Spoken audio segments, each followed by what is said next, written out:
Football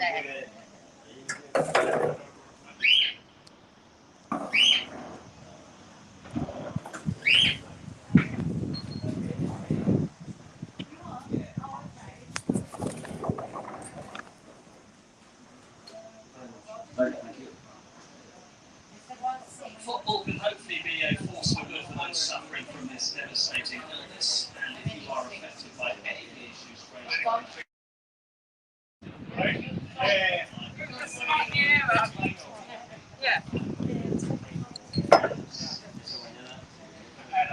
Good evening, everyone, and welcome to the Commentary Hub, the home of alternative commentary, and with association with JB Sports today and JDAC Football, and with our official sponsors, Melon. Welcome aboard for an alternative commentary for today's game between Manchester City and Leicester City.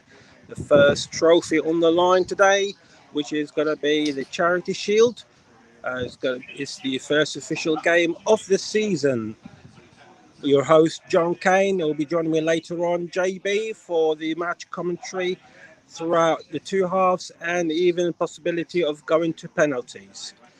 We start today with the lineups for both teams. Leicester City, Schmeichel in goal, Pereira, Amarati, Sancho and Bertrand, the new arrival from Southampton.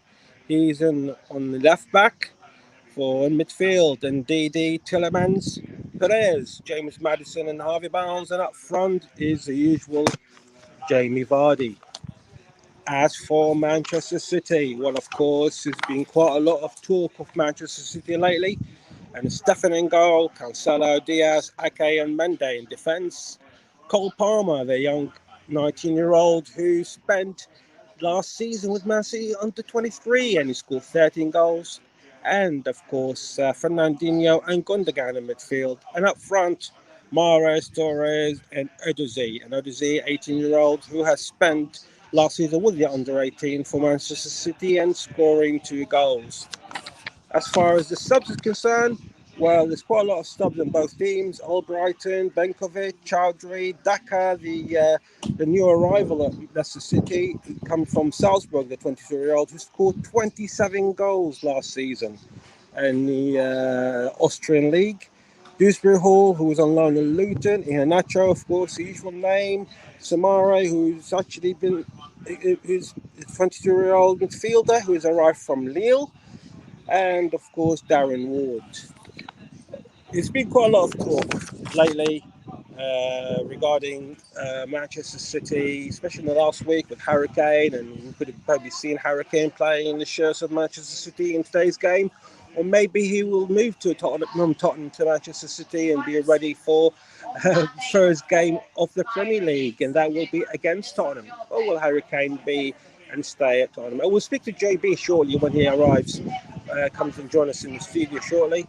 And we'll discuss that quickly, because there's been quite a lot of mess really for Tottenham and Harry Kane, and hasn't been really professional in some kind of ways. But today's game, of course, it sees Jack Grealish being on the sub bench. Of course, he cost Manchester City £100 million. So if Man City happy to pay £100 million for Jack Grealish, I'm assuming that Daniel Levy will be asking for more for his captain, or the England captain, Harry Kane. We'll wait and see what happens. Of course, today's game, like we said, is coming through the association of JDAC Football and JB Sports, with our official sponsors for this season, which is Melon. I'm here today from lovely Spain.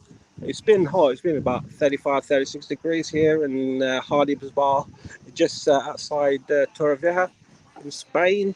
And speaking to some relatives back in London, they said there's been quite a lot of flooding, so please be careful wherever you are. And of course, always be careful regarding the COVID, which is an ongoing issue. The pandemic has been happening over a year ago now, so we wish everyone to be safe, and for anyone who's actually suffering, we wish them to be well very soon. I think JB might be with us. JB, good afternoon, JB.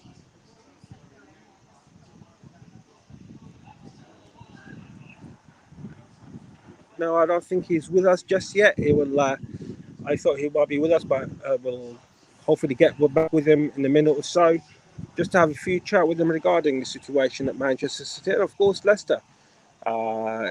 Whoever wins today's game, it only can boost the mental side of the team and give them a good boost for the start of the Premier League, which is next week, apologies. And of course, later on after this as well, we've got Sheffield United versus Birmingham, which will be with Liam Brusby. I'll be presenting that as well, but he's your commentator for tonight's game. And we start as well the Premier League next week. We've got Spurs versus Manchester City, and that will be with your host, John Kane. And of course, we've got quite a lot of more games lined up. Please check our Commentary Hub page or go to our website, commentaryhub.com, for more information on any games available. Just waiting for JB. JB, are you there?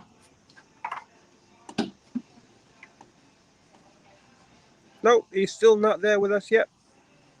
We'll wait for JB for a few minutes. Of course, like we said, Jack Grealish is starting on the bench today. It's been a massive coup for Manchester City bring him in. Of course, trying to bring Harry Kane in, and Lionel Messi, of course, who left Barcelona, and he's been there since the age of 8, 9, 10 years old, till he's 34, and seems to be heading to Paris Saint-Germain to play for the French side. So we might see quite a lot of attraction towards the French League, League One next season. Messi and Ronaldo always attract quite a lot of coverage from so many channels, and of course we'll be following them both. As it stands, Ronaldo is still at Juve player, and possibility that Lionel Messi will be at PSG. JB, are you with us now?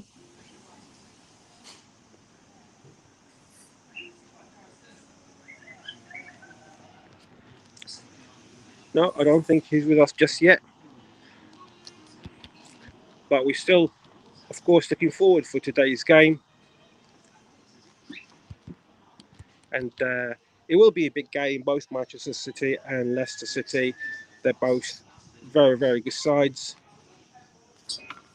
And Man City, the last 3 games in the pre-season, they won all of them. They beat Blackpool 4-1, Barnsley 4-0, and Preston 2-0.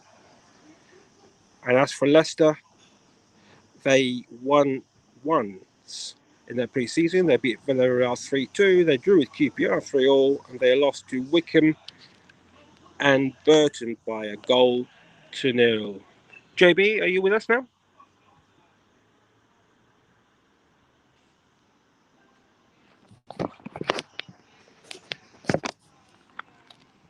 No, he's not with us yet. Of course, we've still got about just on 20 minutes to go for kickoff. So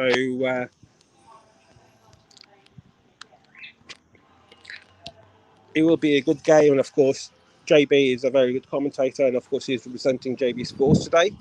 And of course, I'm representing JDAC Football. And of course, please keep in touch with all these associations that we got with the Commentary Hub.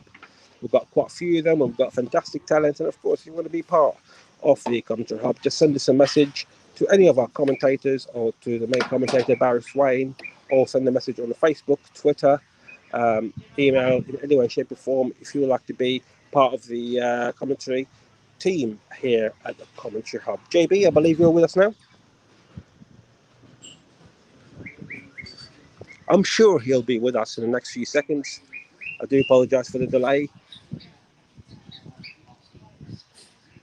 And like I said, if you want to be part of the Commentary Hub, please send us a message. We have got quite a lot of few projects coming up this coming season. It's going to be an exciting season for us all. And it's going to be an exciting season for the Premier League here, which is probably going to be our main focus. It attracts more fans from all over the world to listen or watch to their favourite team. If it was Liverpool, Man City, Man United, Tottenham, Arsenal, the popularity of these teams are huge all over the world. And of course, like I said, we'll be speaking to JB shortly and you're here listening to the Commentary Hub.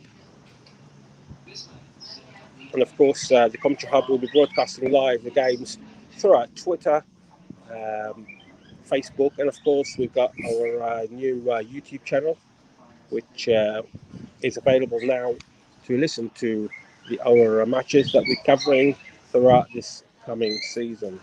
Going back to the game, of course, there's quite a few youngsters starting for Manchester City. In fact, today we mentioned Cole Palmer, a 19-year-old, and to score 13 goals, even under 23 league, it is quite good. And of course, Idoze, who's only 18, he scored 2 goals for the under 18 last season. Having said that, they've got Scott Carson in goal, Ben Knight, who also played, who's on the sub bench, who also played for under 23, and he scored 5 goals. The young 19-year-old striker, which I'm sure you're going to see quite a few. I mean, there's quite a lot of players who are actually part of the Manchester City setup. But at the end of the day, Pep Guardiola will be looking for some trophy, and it starts from today. And I believe JB is with us now. Good afternoon, JB.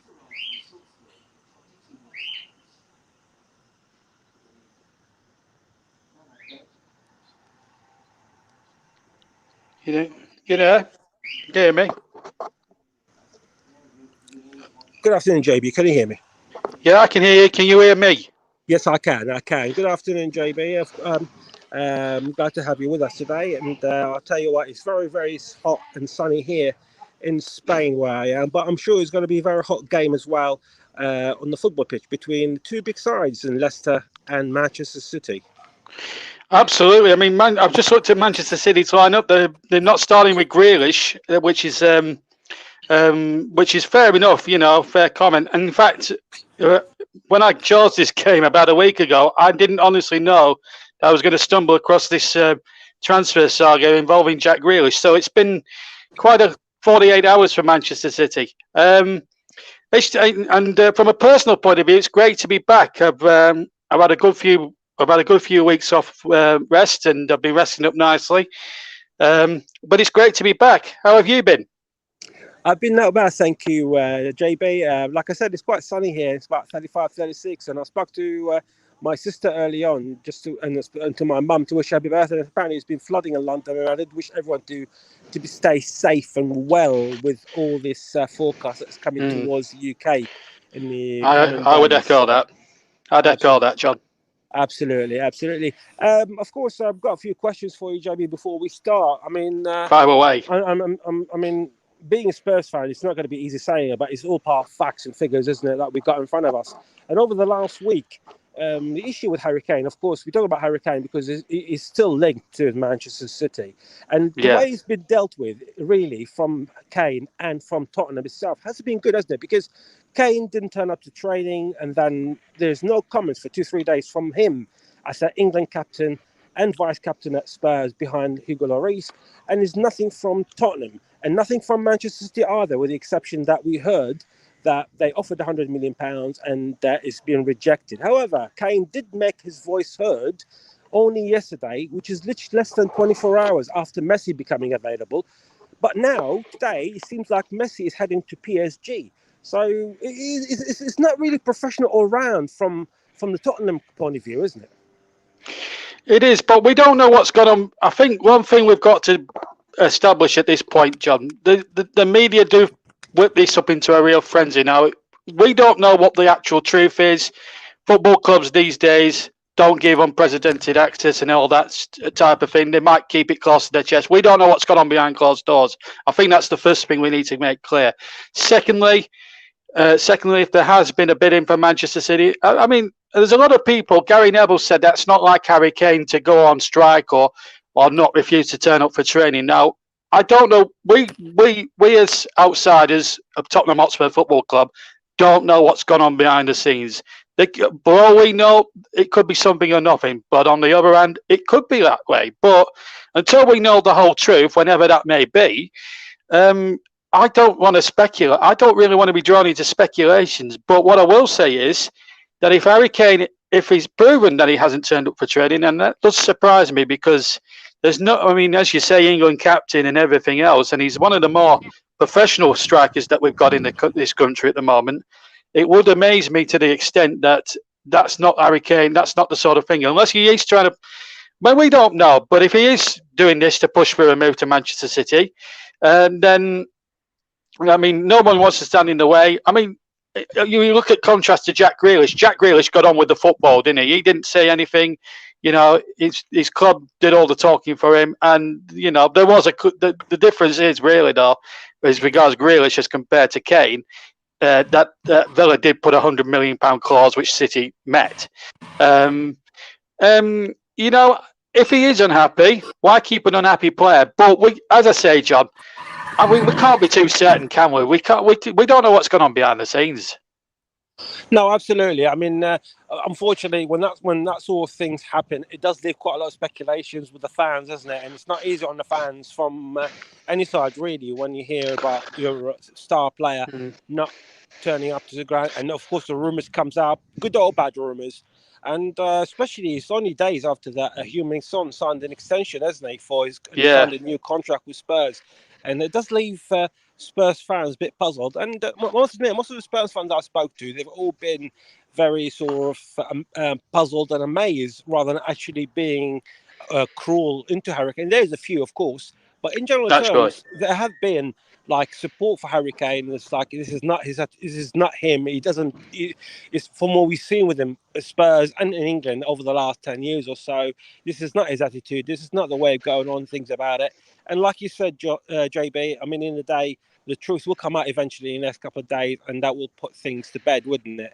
But going back to today's game, we are expecting, of course, to see probably Jack Grealish coming on possibly in the second half. But it's been a good move for Manchester City. Jack Grealish has always been compared to people like Messi and all that in a smaller scale, just a bit smaller scale to Messi and Ronaldo and what have you. But he's a very, very talented player. Now, 100 million, I don't know if I can justify 100 million, especially in the times that we are in with the pandemic and everything else. But of course, City can afford it and paid it, and Villa accepted it. But on that subject, I mean, is it really justifiable for that 100 million from your point of view? It's a hard question, isn't it? It is a tough question. I mean, City must have confidence in the lad to pay that kind of money. They're neither going to be brave or they're going to be foolish from the neck up. That's all I'll say. But what I will say is, I honestly think he's a talented player. We saw it when we came on during the Euros. We saw glimpses of what he could do. Now he was comfortable at Aston Villa because he was the big fish in the small pond there. No disrespect to Aston Villa. They are still a big club in terms of name and stature, but as regards financial terms, they can't compete with the Manchester Cities of the world. But the pressure will be on him. That's a given. I'm not sure a player is worth that amount of money. I mean, it was only about 30 years ago that Spurs bought Paul Gascoigne for £2.8 million. And people was today's rate, isn't it? Absolutely, it is, but people in those days were saying, "Oh, that's a heck of a lot of pressure." Absolutely.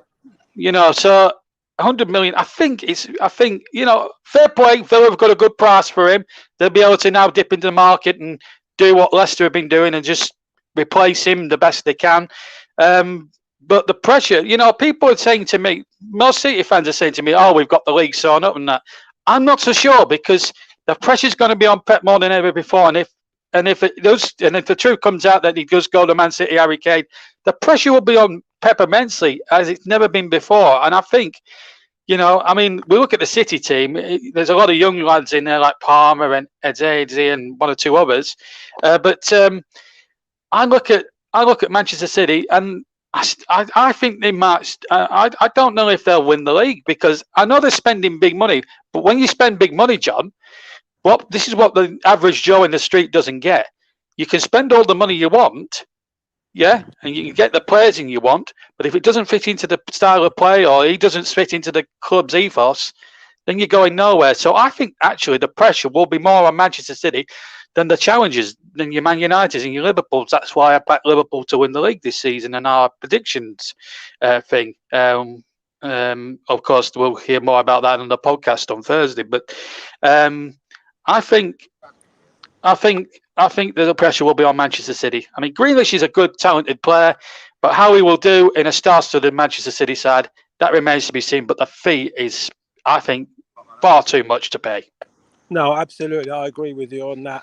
And of course, like I mentioned, he is on the bench today, Jack Grealish. However, um, we heard Guardiola mentioning yesterday regarding the injuries for Kevin De Bruyne and Phil Foden, and there's no time scale at the moment on when both will be back to the Manchester City squad. So probably Grealish has come into the right time, but it's still a big blow for Man City losing two fantastic, talented players who sustained their injuries through the Euros.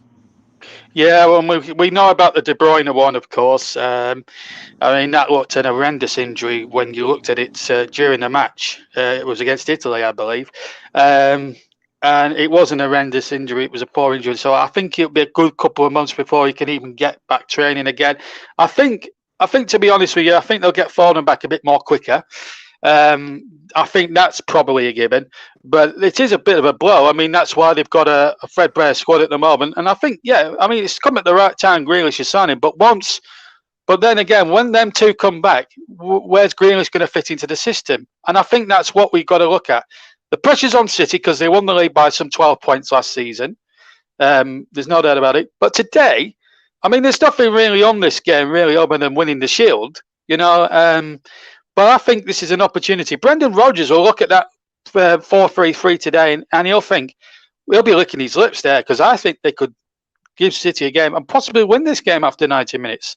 You look at the two sides on paper, the two lineups on paper, and I would say, even with the depleted squad that City have got, I would still say Leicester's is still a little bit more of the stronger side than Manchester City's is. And that's not me being unreasonable to Manchester City. It's just a fact, looking at the two teams on paper. But as we've said, John, football isn't one on paper, it's one on the football field.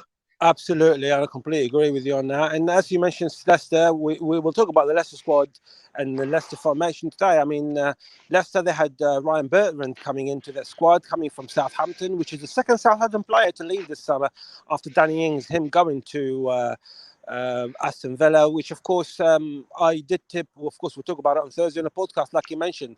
But I did tip Southampton with the way things going that they might be one of the teams that might be relegated, sadly, from the Premier League. But Leicester, today's game is probably the perfect start, isn't it, for them? Because they blew their game against Spurs in the last game of the season, and they blew that fourth place, which was so important for them, considering that Chelsea also lost to Villa. So today's game will be a good start for them for the season, just to try to boost their confidence, the players up after that disappointment of the last game from last season. Yeah, but, you say it was a disappointment, but, if you'd have asked any Leicester fan on the street this time last year, would you have taken fifth place and the FA Cup? I think a lot of Leicester fans would have bitten your hand off, probably bitten both your hands off for that. So I don't think we can be too critical about that. The team's just about to come out the tunnel. But just quickly on Leicester, they've lost Wesley Fofana, who sustained a very unfortunate leg break in a friendly match during midweek, and we should actually wish Fofana the best of health, and hopefully he'll make as speedy a recovery as he can and retain and get back into football very soon. But no, I think Leicester, I think if they take fifth place again, win one of the cups, that would be marvellous. I think it's going to be hard for them to even break into the top four. Chelsea will be a lot better. Liverpool, they'll be there or thereabouts. United have spent a bit. So it's very hard to gauge. But I think Leicester could get into the Europa again next year. They've got the Europa this year. That could also have a crucial factor on things, and I think that's probably why they finished fifth. They just couldn't keep up the gallop, and of course they had that FA Cup run which they won. So it's I think Leicester will be there or thereabouts. But as far as breaking into the top four is concerned, I don't think they've got a chance. But never say never, John. No, absolutely. I'll give myself 30 seconds before I hand it over to you, JB. Just to remind our viewers, you are listening to the Commentary Hub with association today with JB Sports and JDAC Football, and of course with all other partners throughout the Commentary Hub. And this is, of course, with our sponsors, Melon, who are our sponsors for this coming season. And JB, I'll pass it all over to you now. and we'll come back to you again in the halftime. JB. Thank you, John, and a very good evening to everybody here at Wembley Stadium as both Leicester and Manchester City. This is great to see both teams coming out of the tunnel side by side, not one after the other, as we saw countless times throughout the last 18 months. Supporters are there as well. There's a good 40, 50,000 inside Wembley today. The Leicester fans showing their flags. They won the FA Cup here 2.5 months ago. Who can ever forget that Yuri Tillemans goal? Was an absolute pleasure to watch, to commentate on that for JB Sports at the time. We were independent in those days. We're not these days. Our first match of a regular season game on JB Sports in association with the Commentary Hub and JDAX Football as well. But the teams are out now, and before the action and all that important team news, or the reminder of the team news, let's bring you now the national anthems. I think we're going to bring, is it the national anthems, or are they going to do the presentations first? Yes, we're going to do the presentations. There's a representative from McDonald's. No royal representation there. No Prince William. No Duke of Cambridge today. But there is an FA rep there, and of course there's McDonald's sponsor the Community Shield. This actually, the gate receipts you get from the Community Shield, which in fact is the 99th in all. Was first won in 1908 by Manchester United after a replay. Both games actually took place at Stamford Bridge. But all the gate receipts and all the money that's made from this one match today goes to the various footballing communities and charities across the country. As the representative Sheikh Pep Guardiola's, and very well, he's not your average manager. He's even for a Wembley occasion, he's there. T-shirt, jeans. Brendan Rodgers very smart in his suit and tie and everything else. Kasper Schmeichel there, going through the line there. But the Community Shield, it is the first competitive game of the season, although there has been a full EFL programme throughout, and John Kane will keep you up to date with that throughout the evening. We do have another live match that's up at Sheffield later on between Sheffield United and Birmingham City in the Championship. So this is the first really of a double header this evening. So let me pause for a few moments while we bring you the national anthem.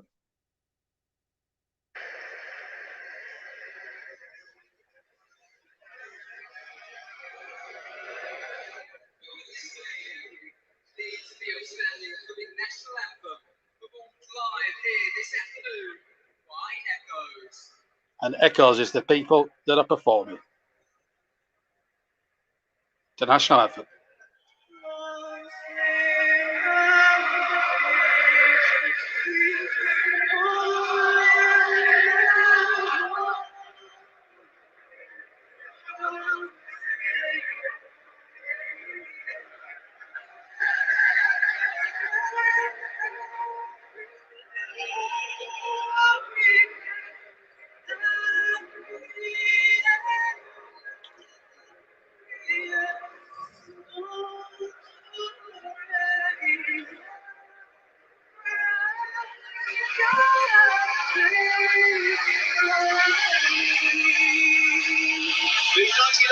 Well, there we are. This is it now. It's all in the next 90 minutes or so. The 99th Community Shield. So let's check on the two teams. Manchester City play a 4. We'll start with Leicester City. We play a 3 at the back, 4 in midfield, 1. We'll play essentially a 3-4-1-2 formation. So it's Kasper Schmeichel, the heroic Kasper Schmeichel, who's played 2 heroic games at the stadium so far this calendar year. The FA Cup win, and of course that gallant display he put up in that heroic defeat to England, playing for Denmark just 4 weeks ago. He starts in goal. Then it's a back 3 today of Wilfred Ndidi, Şahinshu the Turk, and Daniel Amati. And then a 4-man midfield with Ricardo Pereira on the right, James Maddison and Yuri Tillemans, who scored that magnificent winner in the FA Cup final some 2.5 months ago. And Ryan Bertrand will play on the right. He's a new signing, as John Kane quite rightly pointed out, from Southampton. Harvey Barnes will play in just behind the 2 strikers. He'll play as an attacking midfielder, sort of a number 10 role, if you like, in behind the 2 strikers, which today are Jose Perez and Jamie Vardy. On the bench for Leicester, Ward or Brighton, Kitchi Iheanacho, Benkovic, Chowdhury, Dewsbury Hall, Daka, Thomas and Somer. Manchester City weakened, of course, by injuries, especially the key players like Kevin De Bruyne and Phil Foden, who got injured, of course, during the recent European Championships. They start with Stefan in goal, a back four, Cancelo, Diaz, Ake and Mendes, and no place for John Stones, who isn't in the 18. Three in midfield with Gundogan, Fernandinho and young Palmer playing in the midfield. And Riyad Mahrez, formerly of Leicester City, will play in a three-man attack on the right-hand side of a three-man attack with Torres in the centre and Eze, number 53, on the left. Substitutes for Manchester City, of course, Scott Carson, the goalkeeper. Their new signing, Jack Grealish, £100 million worth from Aston Villa just 2 days ago. Rodri, Bernardo Silva, Sadler, Doyle, Gomez, Kutu, and Knight. The referees, I'll run through the officials as well very quickly. The officials, today's referee comes from Lancashire. Paul Tierney is the referee. Two assistants, Ian Hewson from Liverpool and Neil Davis from London. The fourth official, also from Liverpool, is Peter Banks. And our VAR referee, well, yes, we've got the dreaded VAR in action today, Darren England from Sheffield. So Leicester have won the toss for colours and the toss for the kick-off. Jack Grealish there on the bench. Pep Guardiola saying in the press conference yesterday, he's had a week of pre-season training, but no more, so he's only fit enough for the bench. City in their change shirts. They take the knee, quite rightly so, to combat the ongoing battle against racism in football, which we could all do without. Everybody's equal in this brave new world of equality, and quite rightly so. And away we go then. Leicester to kick off, attacking the goal to my right-hand side in blue with white shorts and blue stockings. City in the white shirts, sort of green sort of shorts and white socks. I don't know what I make of that kit, to be quite honest, but first ball out of play, and it's an early throw to City just shy of halfway. You're listening to the Commentary Hub with JB Sports, also live on JDAC Football, Storm FM's official YouTube channel, and Commentary Hub 2, also on Periscope, Twitch, and Twitter as well. All platforms, all bases today. And of course, we've got another game coming up as soon as we're finished here this evening. Join John Kane well in time for 8 o'clock when we've got a brilliant game coming up between Sheffield United and Birmingham City, one of my dark horses to do well in the Championship this season. You'll find out more on Thursday night when we do the podcast. And of course, we've got the podcast coming up as well. And 2 Championship games tomorrow and the podcast, of course, on Thursday. 3 kick to Leicester City and a foul on James Maddison there by Ilkay Gundogan, who actually famously scored a penalty in the European Cup final for Borussia Dortmund 7 or 8 years ago now. They, in a losing cause, they lost to Bayern Munich, you may remember, in that all German final.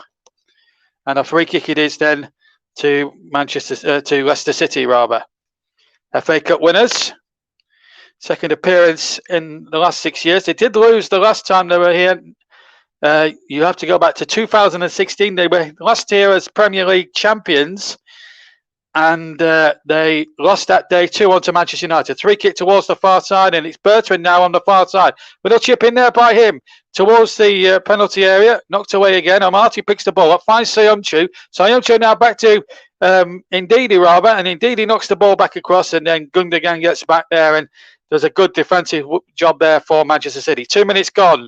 Leicester 0, Manchester City 0 in the 2021 FA Community Shield, sponsored by McDonald's. And here comes Martin getting the ball back to Kasper Schmeichel, who was beaten by a rebounded Harry Kane penalty, exactly the same end in that famous European semi-final. And Schmeichel gets the ball back, finds Amati now just to the left, just to the right rather of his own D, gets the ball to Haaland's halfway, but it's then not back. Mendy now has it, and he finds Nathan Ake, signed from Bournemouth last summer. Now Stefan gets the ball away with his right foot and gets it away towards Riyad Mahrez. Of course, he's sporting a blonde hairstyle as well as Mendy. That might be very difficult if they're both in the penalty area for the same set piece a little later on, perhaps. Might be very difficult to distinguish the two of them. No mistaking Sayoncha. The long-haired Turk gets the ball forward, but it's straight into the arms of Stefan, who picks it up just inside his penalty area. And both sides just feeling their way in. Manchester United had a good round off the pre-season. They beat Everton 3-0 this afternoon. They were beating Everton very comfortably earlier on. But this isn't. No, they said the naysayers of this Community Shield. They say as Stefan just about gets it away, although Perez was quickly onto it, and the ball played forward towards. Was it Palmer? No, it was Edozie. Edozie was the man trying to keep that in. He couldn't. So we're coming up to about 4 minutes of the Community Shield. Just to remind you that 6 substitutes are allowed in the game. Out of the nominated 7. Here's the ball being picked up now by Barnes. Into the penalty area. Good effort there from Barnes. Well blocked. And Gundogan can get it away from the edge of the penalty area. Good start to the game, this. Mahrez on the chase. Sayoncha across. And that goes out for a throw on the far side. Yes, so 6 substitutes are allowed in the 90 minutes. And out of a nominated 7 or 8, 6 can play at any one time. If it does end a draw, incidentally, after 90 minutes, we will go not to extra time, but to a penalty shootout to decide who will win this season's first piece of silver honor for the Community Shield. Of course, used to be called the Charity Shield, but it still benefits charities and communities up and down the line to do with football. And McDonald's have supported the event now for well over 15 years and have done a terrific job sponsoring the event. Free kick though, a bit of a clumsy foul there by Daniel Amati there on Edozie. So a free kick it is to Manchester City in a position of some 30 yards from goal, almost central. And Gundogan is going to play over the set piece. The Leicester fans behind Schmeichel's goal now just worried a little bit at the moment. So this is going to be a bit of a worry this for Manchester City, for Leicester City here. Man City have a free kick. 30, as I said, something like 30 yards out. Paul Tierney making sure that everyone's back the full 10 yards distance. There's a 2-man City wall in front of a 5-man Leicester wall. Looks like Gundogan now, although Mahrez is complaining that Leicester players aren't 10 yards back, but probably a mild complaint. Looks like it's going to be Gundogan then with the right foot, although Mahrez might try with the left. It's a little bit of a guessing game. The goalkeepers and commentators are like, oh, what a good free kick, that is right-footed. Terrific free kick, right-footed there, and Schmeichel having to dive across. It was Mahrez, not Mahrez, it was Gundogan who struck it, and struck it ever so well, and it was a terrific save from Schmeichel, continuing his Wembley heroics once again. That was brilliant goalkeeping, really good goalkeeping there by Kasper Schmeichel. He just swung himself to his right as he looked, and he made a super save there. Brilliant goalkeeping. Corner then. It is then to Manchester City. 6 3/4 minutes gone here. Gundogan, who had his free kick stopped, went short. Tried to play a 1-2 there, and it went all wrong there. This is worth another look. Right-footed strike. It's over the wall, and Schmeichel having to scamper across to his right-hand side as he looked to make the save. It's an excellent bit of goalkeeping that by the big Dane. Of course, the son, need I tell you, of the brilliant Peter Schmeichel, who won a fair few of these Community Shields in his time at Manchester United. And here is RB Barnes now taking it up now. Plays it in there towards Tillemans. Tillemans trying to muck the ball forward, and the ball will go harmlessly into the arms of Stefan, who takes the ball comfortably. Leicester City nil, Manchester City nil, and of course you can have your say as well in the comments as well. And I think we've got a nice new look there for you. And of course the JB Sports channel has now got an entirely new look. We've got a new logo as well, and I hope you're going to enjoy that.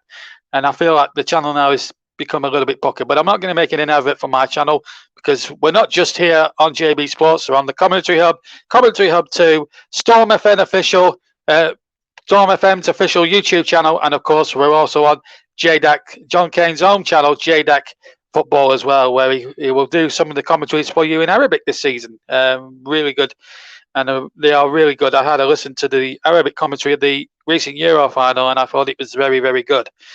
Not that I understand Arabic, no disrespect, but it was very good though. Nonetheless, 8.5 minutes gone then, 0-0 if you've just joined us here, and nice to have you with us this Saturday evening. Don't go anywhere after this game, because we'll have a good championship clash for you later this afternoon. Sheffield United against Birmingham City in the championship coming up later on. Kick off for that one, 8 o'clock. Join John again if you can for that one. Here's Gundogan now inside to number 27 Chancellor. He's also got blonde hair as well. 3 of them have got exactly the same blonde hairstyle in the City ranks as the ball was lifted in there, nodded down, and the chance went begging there for Gundogan, and it's into the arms of Schmeichel. So 9 minutes gone then at Wembley, and both teams, of course, Wesley missing key man Wesley Fofana. We sustained a very awful injury, of course, the other week when Leicester were playing a pre-season friendly. In the build-up to this, Fofana was a victim of a late challenge, you may remember, and sustained a broken leg. And our best wishes go out to Wesley Fofana as well. Hope to see him fit and well again and back on a football field pretty soon, we hope. A good talent, and really sad to see him in that. It was sad to see him stretch it off the other night. Manchester City, of course, lost 2 of their key men during the Euros. As you know, Phil Foden, he didn't actually play in the final, funnily enough, because of the injury he sustained. So he missed the final against Italy. But and then Kevin De Bruyne also against the Italians, also tore something in his leg as well.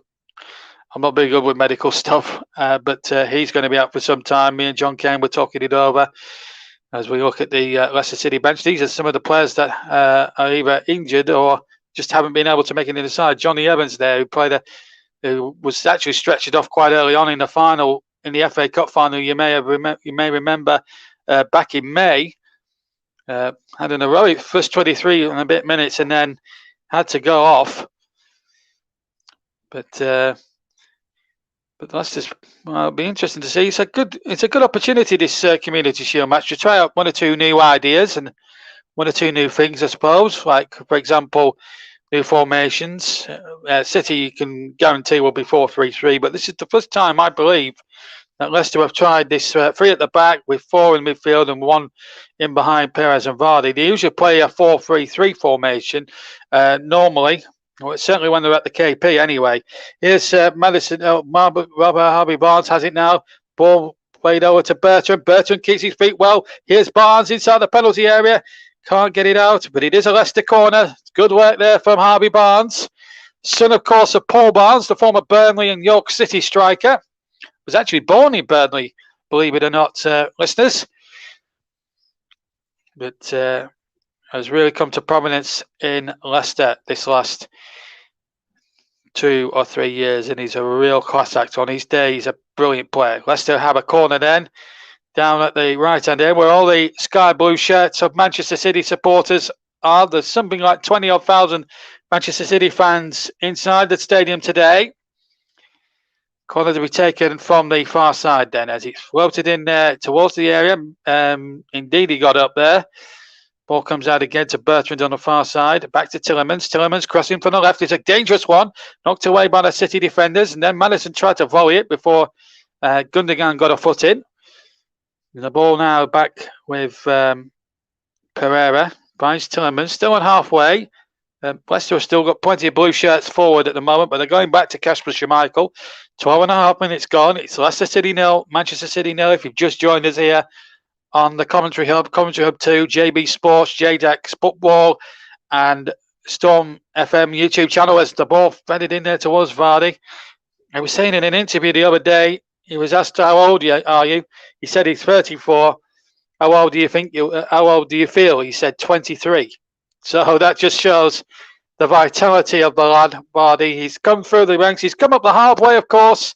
Started off in non-league, then went to Fleetwood, where he really made his name when they got all those promotions to the Football League. Has been at Leicester since 2012 and has never looked back. A Premier League title winner, England caps, an FA Cup winners medal.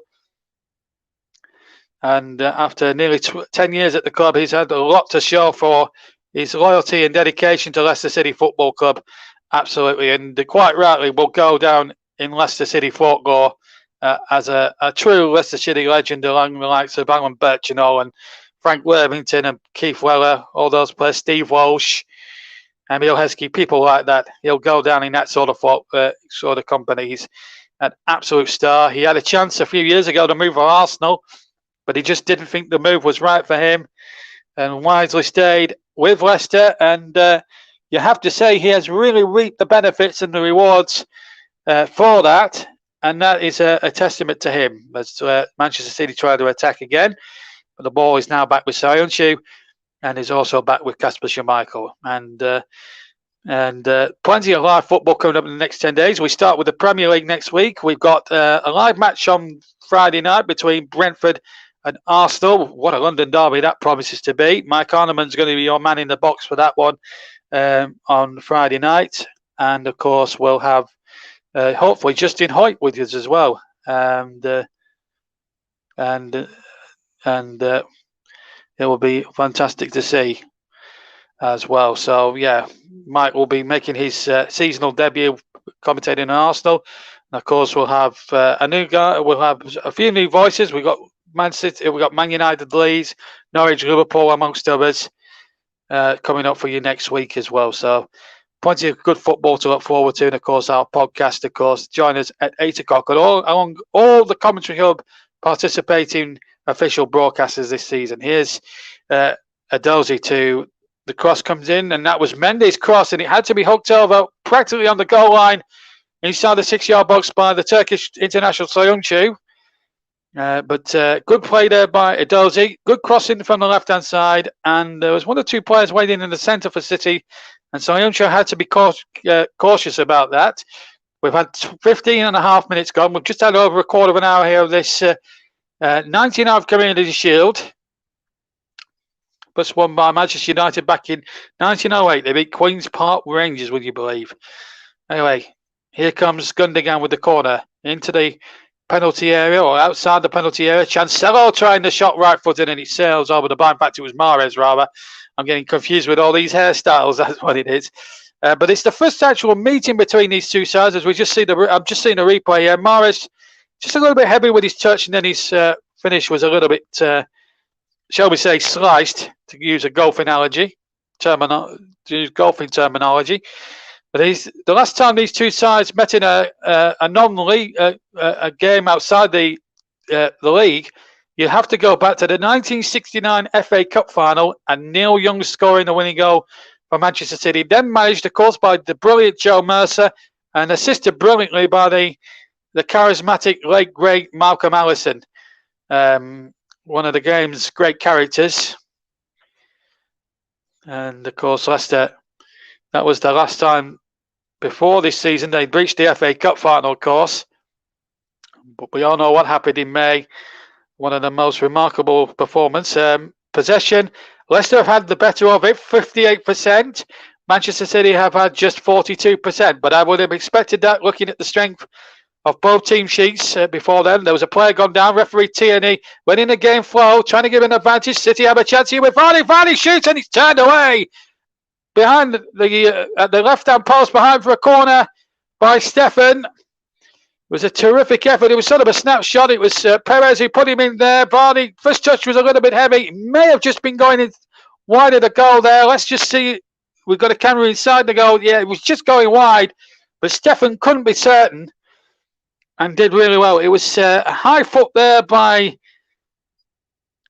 Palmer, which probably took Soyuncu, who's quite a tough man, out for the count, but he's up and on his feet, okay, I'm pleased to report. And I wonder if Palmer's been booked for that. I think the referee's just letting it go, purely and simply because it is the Community Shield. It is the first game of the season. And no referee in charge of a short piece wants to make too much of a fuss about it, although Leicester fans would probably disagree with that statement. Anyway, corner kick to Leicester. They have a chance now. 18 minutes gone. Still 0-0 in the Community Shield. Corner in from the left-hand side, and it's headed away. A bit up and under-ish. Shayunchi now heads the ball forward from the edge of the penalty area, and then City get it away again. A little bit of a miss kick there, and now City could be in business with Riyad Mahrez, the former Leicester man, and they know all about his prowess and his pace and his power. He takes on Shayunchi inside the area. Mahrez shoots, deflects, and onto the roof of the net. And all of a sudden, within the space of about 60 seconds, or just inside 60 seconds, Leicester, from having a corner themselves at one end, have now considered a corner at the other end to Manchester City. So 2 corners, one for each side, inside the last 60 seconds or more. And now, or the last 60 seconds possibly, or less, I should say. Had Schmeichel scrambling, almost collided with his right-hand post at that point. So a corner kick then to be taken short. And it's taken short here to Edozie. Edozie now back to Mahrez. And now Mendy, who knocks a nice little ball out to the far side. And it's Mahrez again, challenged there by Pereira. And it's a corner now as we come up towards the 20-minute mark of the first half. JB, John Stuttard, your match commentator. John Kane will be with you again at half-time to chew over the bones of what's been a highly competitive first half as well. Ruben Dias is forward from the back. Fernandinho is there as well. So too is Ake as the corner goes short, and it's a bad ball. Gundogan and Mahrez got their wires crossed as far as communication was concerned. And the ball runs dead into touch for a goal kick. As Pep Guardiola, casually dressed in that t-shirt, trademark white t-shirt. He's a very unconventional fashion sense amongst football managers in this country. Said in a press conference yesterday when asked about Lionel Messi, he wasn't interested. He said he was interested in Harry Kane potentially. But as far as Lionel Messi was concerned, no way was his blunt answer to the questions from the journalists yesterday. And as John Kane rightly points out, there's a potential that PSG could be the next destination. That was an interesting story a day or two back. A lot of people thought he'd signed a new contract, but obviously Barcelona have probably. There was a statement coming out. I'll just come back to that in a second because Parma's trying to get City forward, and Torres actually wasn't on the same wavelength there. He was a little bit slow, and in the end, a goal kick has been given because it came off Ferran Torres for a goal kick to Leicester. Going back to the Lionel Messi thing, interesting to come out of Barcelona because if they had signed a new deal, it would have bankrupted them or they'd been looking over their shoulders for the next 50 years, the club came out and said, which is an interesting subject. So it's obviously that things aren't well with the finances at the Nou Camp Stadium at the moment, hence why they're still trying to push this ridiculous idea of a European Super League through alongside Real Madrid, who again are struggling a little bit financially as well, and Juventus, who of course still have Cristiano Ronaldo on their books, at least for this season. 21 and a half, we've had just shy almost of halfway through the first half. It's just that one big opportunity for Gundogan from a free kick, which was well tipped over brilliantly by Kasper Schmeichel. And of course, Vardy forced a good save out to Stefan at the other end as well. Sayunchi now battles with Palmer, number 80, and wins a throw-in off Palmer. 22 gone. So we're coming rapidly now towards the halfway mark of the first half. Leicester City 0, Manchester City 0 at Wembley. And it's great to see supporters here again at Wembley, and it's magnificent to see. And it's been very tough. Great to see fans back at Football League matches. 6th of March, you'd have to go back to the last time we saw almost full gates at a Football League ground or any Football League game. I know there's a few return for a regular Football League game. Of course, there was a number of fans who went to the end of season playoffs last season. Here's Ricardo Pereira now for Leicester. Knocks the ball back from the right-hand side. Ball played in. And a chance there. It was Perez from about 8 yards out. Just couldn't get the right touch there. Might have come to him a little bit quickly, perhaps. Flag stayed down. Pereira was on his marks and on his bike down the right-hand side. Ball was played in there by Tillemans, and just maybe a little bit strong, maybe for Jose Perez, maybe to get on the end of that. But nevertheless, it's still 0-0 here at Wembley Stadium, and one gets the feeling that this. I think hopefully we'll get some goals here today. Let's hope so. Because the Community Shield usually is an entertaining game. And Didi has dispossessed his man. Finds Madison. This is good ball. And Barnes is there too. And Vardy tries to knock the ball in. Stefan saved it and he didn't know much about it. And the ball ricocheted a couple more times. And then it went into the grasp of Stefan, who took it calmly with both hands. But Leicester now starting to find their feet. And almost were in the lead there. Some good enterprising play from Ndidi and Madison to unlock the door. Then Harvey Barnes got involved. Vardy then had a stab at goal, which was well repelled by Stefan. Although, if you ask Stefan that question, he'll probably tell you he didn't know much about it. But nevertheless, it's still a good save, even if he knew about it or not. Even whether he never knew about it or not, it's still a good save nonetheless. And City are still in it at 0-0. And it's them who are on the break now. Although Diaz is just throwing it down a little bit, and he finds Chancellor, who whips a lovely 40-yard pass out to the far side, and he's found Edozie now, and Edozie has been dispossessed quite easily. But Leicester looking a more balanced side, and here it's Pereira again, right-hand side, and he's battling with Edozie again, and he's away from Edozie's advances.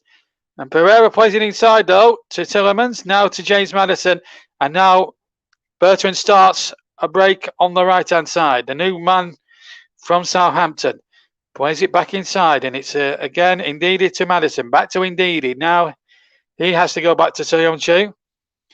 Now the ball played back towards Daniel Amati, and Amati now finds Yuri Tillemans. Scored at the opposite end to Wales, attacking here in the cup final. And that's a good ball leading towards Jamie Vardy, but good defending there by Nathan Ake. Allows Stefan to pounce on the ball, but again that through ball from Leicester, almost penetrating the City defence. James Madison, looking back to his sparkling best in midfield, it seems to me. He's had one or two troubles this calendar year, of course. But James Madison looking in fine fettle in that midfield. Some good form from him. Played a lovely through ball towards the left-hand side of the D. And Vardy, if it had been another couple of years younger, I think he would have gone on to that. But you've got to say, well defended Nathan Ake as well. Just used his strength to hold him up just enough to allow Stefan to pounce on the loose ball and pick that ball up. So we've had 26 minutes of the first half here on the Commentary Hub, JB Sports Commentary Hub 2, Storm FM YouTube channel, and of course JDAC Football as well. John Kane's fine old channel, and of course we're on Twitch, Periscope and Twitter as well. And it's 0-0 between Leicester City and Manchester City in the first big clash of the season, the 2021 FA Community Shield, supported by McDonald's. This is the effort again for Jamie Vardy. This was the earlier chance which came to him, and it hit Stefan, in fact, in the chest. This was the goal mouth scramble, the little pinball machine, and then a few moments. This is the again. Well, I think he might have. Well, it was a very unorthodox sort of save, whether he noticed it or not. The save was actually quite unorthodox, it has to be said. Anyway, here's Bertrand keeping it in on the left-hand side, but loses possession at halfway. Now the ball is not forward, but straining the arms of Kasper Schmeichel. But both goalkeepers doing reasonably well here in this opening 27 minutes, and credit to them too at the moment while we're still at 0-0. But it's a good game of football. There's a chance now here. Oh, and it's Edozie just to the left of the D, after the 6-yard area.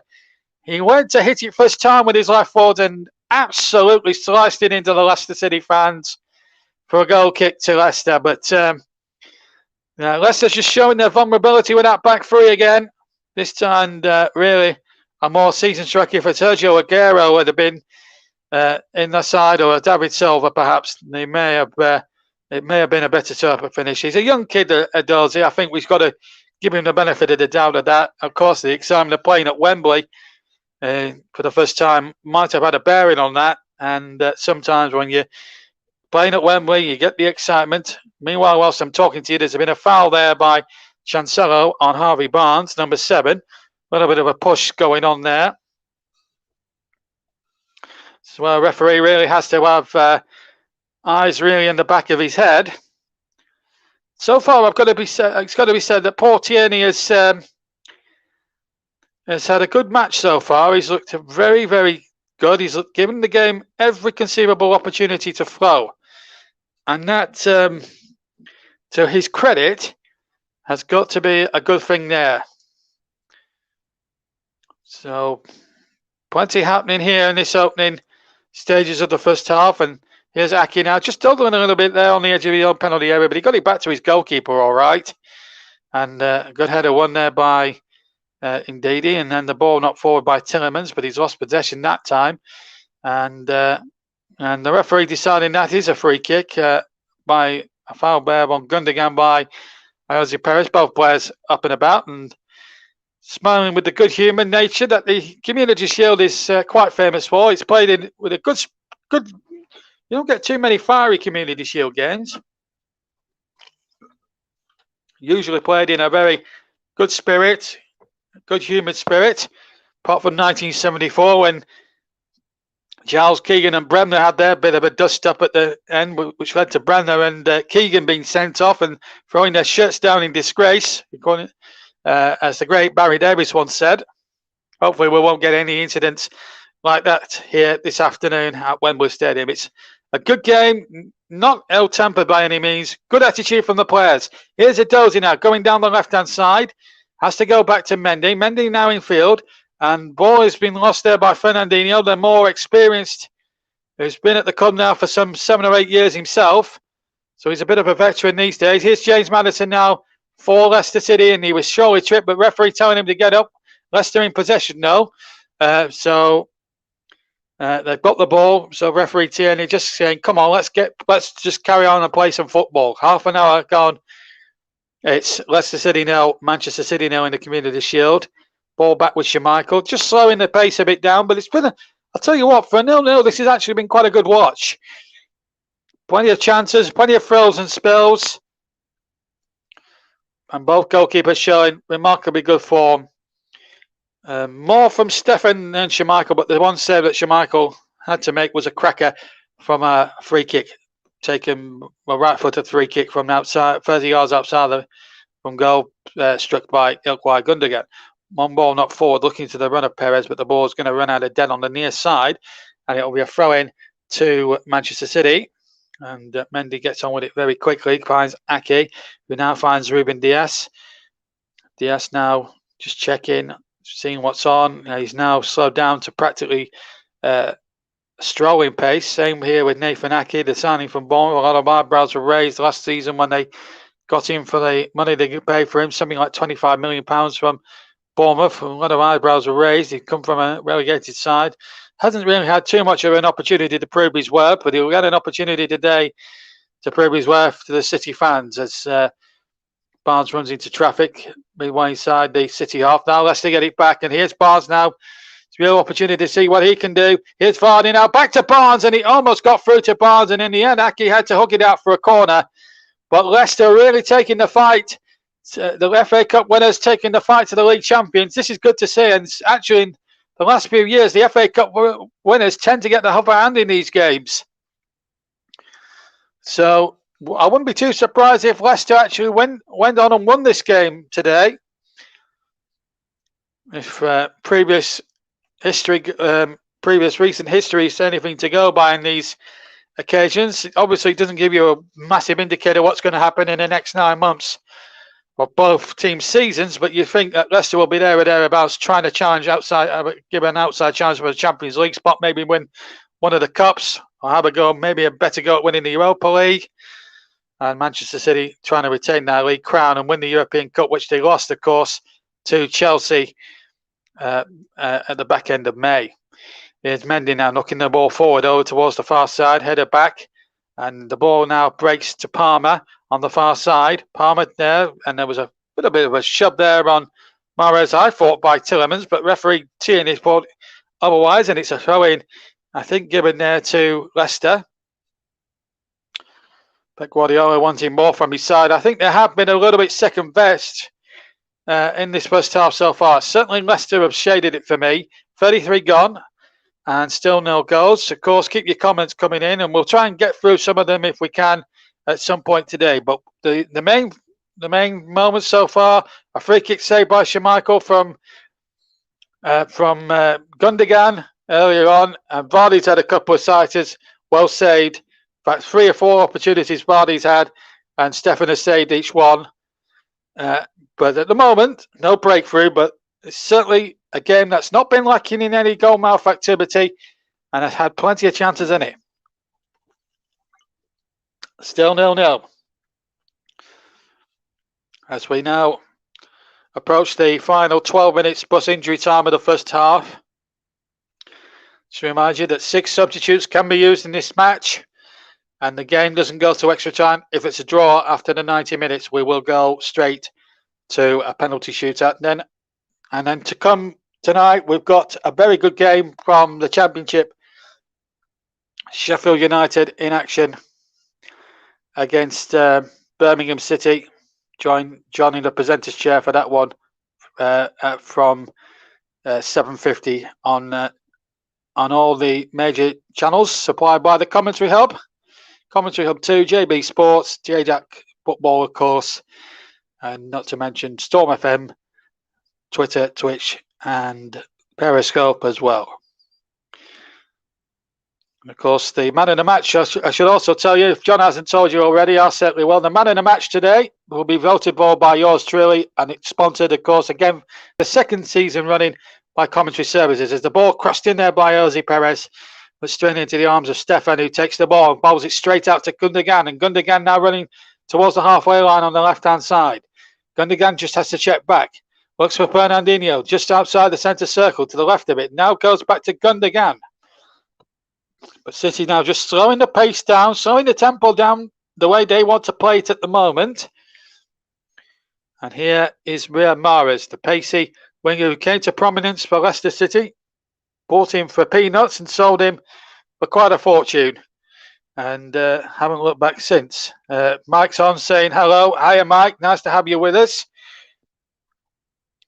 And of course, you'll hear Mike's dulcet tones on Friday night, 6 days' time, as he takes the commentary. And of course, he'll have a special guest commentator, our old friend from the Euros, Justin Hoyt, will be joining him in the commentary box for Brentford against Arsenal. That's on Friday night, around about 7:45, 8 o'clock kickoff for the first match of the new Premier League season. Mike Arneman will be your fox in the box for us this coming Friday. Don't forget, we've got 2 more Championship games tomorrow afternoon. As I'll tell you those a little in a second or two, because we've got a free kick in a promising position on the right-hand side for Manchester City, fouled by Seung-Chu or Riyad Mahrez. So a free kick now to Man City, and Mahrez is going to take it far side. Now, can they get an opening goal from here?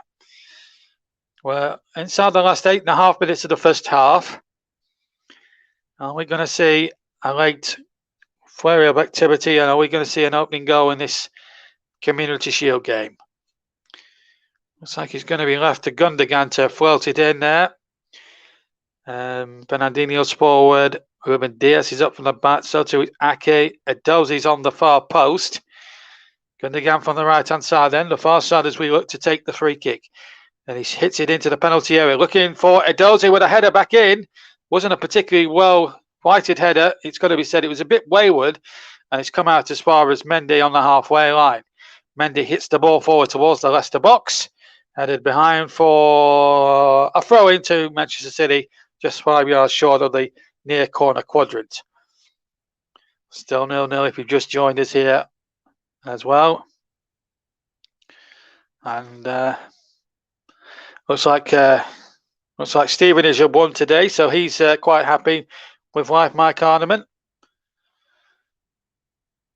And 3 points to Stevenage. Of course, we'll keep you updated with all the other scores as well throughout the evening over our 2 live matches, this one, and of course the championship game between Sheffield United and Birmingham City. As a chance now inside the penalty area for Torres, and he goes down. He went down a little bit too easily for me, and Paul Tierney wasn't going to fall for that. And I think that was good, sensible referee from Paul Tierney. I don't think it was a penalty. He went down far too easily. He could have gone down in about 8 installments, and the referee wouldn't have given a penalty for that.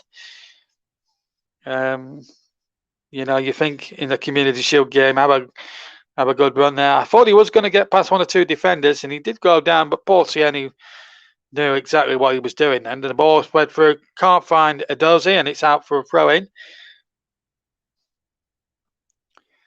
But City just coming back into it the last sort of 5 minutes or so. Right, 2 more championship games to make you aware of here. Across all platforms tomorrow, alongside the Commentary Hub Network. Michael just gets that away, now finds a Marty. So tomorrow we've got Fulham against Middlesbrough from Craven Cottage. Russ Vernon will be your commentator for that one at just shy of 1:30 tomorrow afternoon across all the channels. And of course, Nicholas Jones will be making his first appearance in the commentary box. He's got a very good, cracking little Midlands derby from the Rico Arena tomorrow afternoon, and that is between Coventry City and Nottingham Forest, and that will be at 4:20 tomorrow afternoon. Nicholas Jones, your commentator for that one. Here is Gundogan, finds Edozie. Edozie now just to the left of the 6-yard area. Keeps it in play inside the area by the byline. Has to go back to Mendy. Mendy now with a right-footed cross towards the back post. It'll come here for Mahrez if he can keep it in on the far side. There were 3 players down, and it's a Leicester man who's come off worse. Palmer's another one who's gone down in a Manchester City shirt. And it was a clash of heads between him and one of the players there. I think it was Bertrand. Bertrand, in fact, it was the man who was fouled there. Although Pep Guardiola rather optimistically asking for a penalty kick. Now, I can tell you that VAR are involved today and will be making on-the-spot decisions should they see fit today. And of course, the offside rule has been ironed out now, because if it goes to VAR, they're going to use much more fatter lines, if you like, and just to determine. I think what they're trying to do, there was a lot of controversy last season about players who looked like a half a foot offside were actually caught offside. This new line that they're going to use for VAR throughout the Premier League and FA Cup and whatnot this season is designed to help the attackers more rather than the defenders, because they got a lot of first stick there from the attackers taking side, especially if you think you've scored a perfectly good goal and it gets called off for having half a toe offside. When half of your toes offside, I think that's a bit harsh on the attacking team. So what VAR and what Mike Riley, the referee's chief, has tried to do is try to make it fairer to the attacking team. And I think that is good. Now, Pep Guardiola, for complaining, I've just found out, has been shown a yellow card. So now he's got to watch his step. Pep Guardiola, sensationally, has been given a yellow card.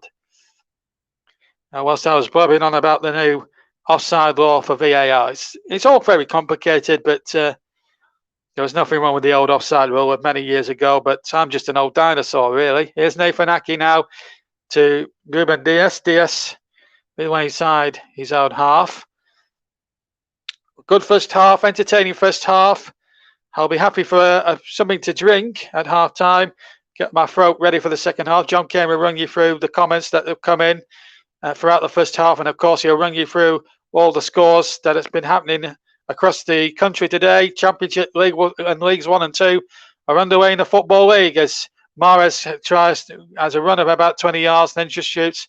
In fact, it was Cancelo. Again, I'm getting my blonde hairstyles mixed up a little bit. Early season rustiness from the commentator as well, but still 0-0. But a good performance from both sides, and I've really enjoyed some of the football that's been played, even though we had no score here at the headquarters of English football. Of course, the good old, a brand. I wouldn't say new, relatively new Wembley Stadium, of course, which is making history now in its own right. Now it's been up now for over 13 years, This lovely stadium that we've got here under the arch. There was a lot of criticism when it was built. Would it lose all the character with the Twin Towers knocked down? But it's certainly got a character all of its own, and it's still as magical a place as ever to play your football as Palmer tries to make inroads. But again, good sturdy Leicester City defence. Chances for both sides in this first half, but no breakthrough yet. Maybe Ferran Torres might be the man to provide it. He finds Edozie on this left-hand side, edge of the area. Edozie runs inside the area, tries to take on his man. Comes to Gundogan, hits it right-footed. Gundogan shoots and over the top into the Leicester City fans, and a goal kick it is for Leicester City. Still 0-0, and yeah. And something to wet your whistle if you're a football. Just to remind you, next Saturday it's around about 3 o'clock. We're going to actually be showing some authentic non-league football, and it's from Binfield FC against Basingstoke in the Isthmian League. So to next week, join Nicholas Jones for that one. He'll be live at that ground. He'll be live at the ground for that one. He'll be giving you the match from 3 o'clock across all platforms on the Commentary Hub network. We'll be actually at a non-league game next week. No word of a lie. Nicholas Jones has done a magnificent deal to get that on the air. So well done to Nicholas. Good enthusiasm. And I'm also looking at doing 1 or 2 non-league games throughout the course of the season myself, locally as well. So, and give them a little bit of national airtime as well, and international airtime, because all our streams, of course, across YouTube go all the way around the world. So you're joining us. So wherever you are in the world, say hi to us all. Here's James Maddison now on the counter-attack for Leicester. Half a minute to go of normal time at the end of the first half. And he goes down, but referee Tierney's not interested. We've got 15 seconds of normal time remaining in the first half, but Leicester now win possession.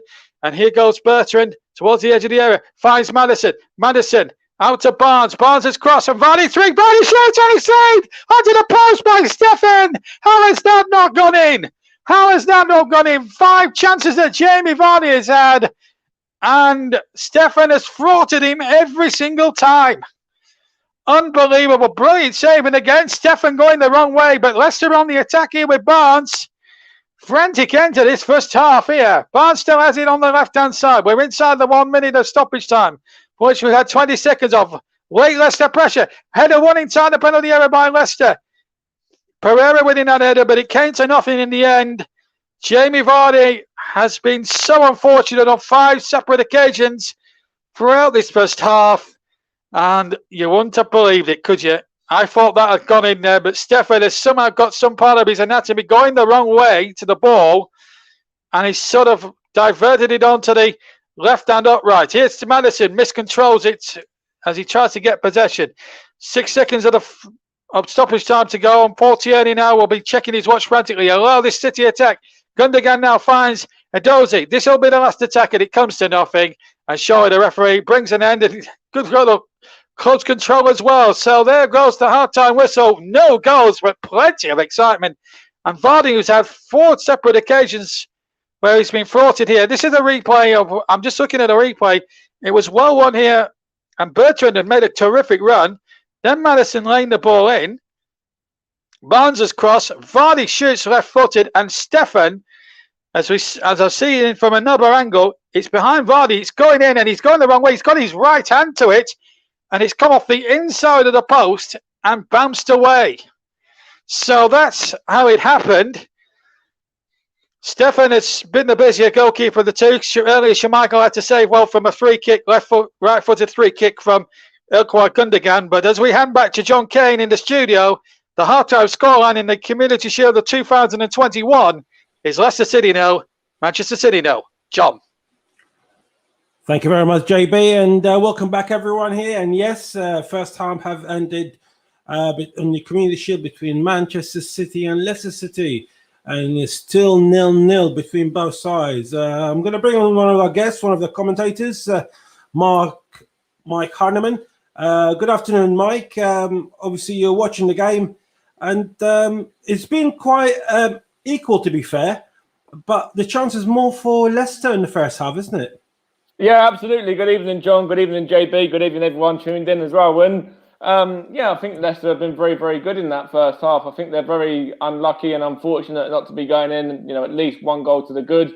Jamie Vardy there, as JB mentioned, had plenty of opportunities, and that last one, obviously the goalkeeper was going the wrong way, and he was still able to sort of get enough on it to direct it onto the post in the end was Stefan. And I think Jamie Vardy's going to be kicking himself as to how he's not scored in that first half, but. Man City have had opportunities as well. But as you were saying, and rightly so, Leicester have got to be taking those chances if they want to win the game. Absolutely. And of course, one of the players are playing today is James Maddison. I'm going to have to ask you about James Maddison, Mike, for being an Arsenal fan. Of course, you get your news and you listen to the rumours and everything else over the last week. Before the game, I spoke with JB about Harry Kane and the situation and everything else. I'm going to speak about James Maddison quickly. What's happening with James Maddison as far as the social media, the fans, and all the rumours you can hear is concerned? Is he definitely going? Is there a chance of him going to Arsenal, or is he actually more or less staying fit where he is now? I'm not completely sure, to be honest. I've obviously been at a game myself this afternoon, so I don't know any latest as of today, but as far as I've been aware in the last few days, there's no concrete agreement or no deal finalised or anything along those lines with James Maddison. Yes, there's interest from Mikel Arteta and from Arsenal, but there's nothing, no concrete bid or no offer's been made or anything like that. So that's as far as I know up to this afternoon. And of course, this afternoon you've joined the big amount of audiences or spectators from all over the country for Stevenage Borough's first home game. Tell us about it, Mike. Yeah, really, really good. It's good to be back. On the opening day of the season at the Lamex Stadium. Really, good performance as well. I thought there was a lot of standout players. Jake Reeves on his debut was fantastic. Got the goal as well. That was the difference in the end. Just about 3 minutes into the start of the second half, and just all over the pitch, it was really just a good performance. Lots of energy about the team, lots of positive sort of signs about the team, and the main important thing is that scoreline with a 1-0 win as well. So yeah, good to be back watching a competitive game in the flesh, and even more so to get the win and get the 3 points as well. Absolutely. It's been a really horrible year for everyone concerned, not just in England or the UK, where all over the world with the pandemic, and it passed the year mark now. And we just wish everyone to stay safe and well. Go back to today's game, Mike. And of course, there's only one yellow card in the match. There's actually for Pep Guardiola. It wasn't even to a player. And from what you've seen, was it justified to make an argument about the penalty shout for Manchester City? I didn't think it was. When I was watching it myself, I didn't think it was. I thought it would have been a harsh one to give. But, I'm sure Pep Guardiola's got his arguments as to going the other way. But for me, it would have been soft. And I think the referee and the officials have got the call. Yeah, I think they got it right, to be honest. And where can you see the second half going? Is we're going to see different kind of Manchester City? Are we going to see Jack Grealish maybe changing it, make it a more attacking team? I know they've got probably just slightly more possession, Manchester City, in the first half, but really haven't done much with it. All the chances have come to Leicester, so they need to do something, don't they, with a team as of Manchester City's calibre? Yeah, I'm just watching the chances again now, and all of them are Leicester chances that they're showing, really. And I do see Jack Grealish coming on and having an impact in the game. I'm not too sure who else is on the bench for Man City, because I got in and literally put the stream on as soon as I ran in the door, to be honest, and put the game on. So I'm not too sure what the bench is really looking like, but I think Grealish will come on. I'm not too sure if they've got any sort of strikers on the bench that might come on as well. But yeah, I do see Grealish getting some minutes in this one. Yeah. I'm going to ask you quickly about an ex-Arsenal player, Harry Kane, which he was before he moved into Spurs at a young age. What do you personally make of it? Obviously, I asked JB the same question, and I mentioned to him that Harry Kane didn't turn up to training. So many rumours came about, and he stayed silent, didn't he? And Tottenham stayed silent as well. The only thing we knew from Manchester City is they put a bid of £100 million, which got rejected. then all of a sudden, after 2-3 days of missing training, which we don't know really the reasons why, but Lionel Messi became available. All of a sudden, the next day, Harry Kane decides to defend himself, which brought even more question marks on it. And then now there's talk about Messi is actually going to PSG. We're just waiting for confirmation. It's a bit, I know I said that earlier before the game with JB, and I called it a mess as far as Spurs are concerned, but it is a mess, really. I mean, we should have at least heard something from Daniel Levy or a spokesman from Spurs to clarify Harry Kane's situation rather than go into the rumour mill.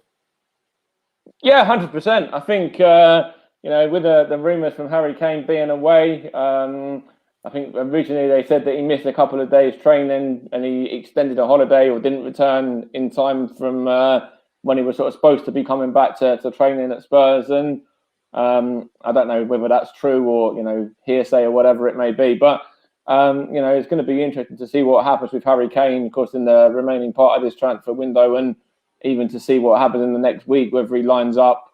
Obviously, he won't play in the pre-season friendly, you say pre-season friendly, it's Arsenal Spurs, it's not going to be a friendly, but he won't play in that tomorrow, and then it's going to be interesting to see what happens with him, for the opening game, which, ironically, is Man City Tottenham. Absolutely.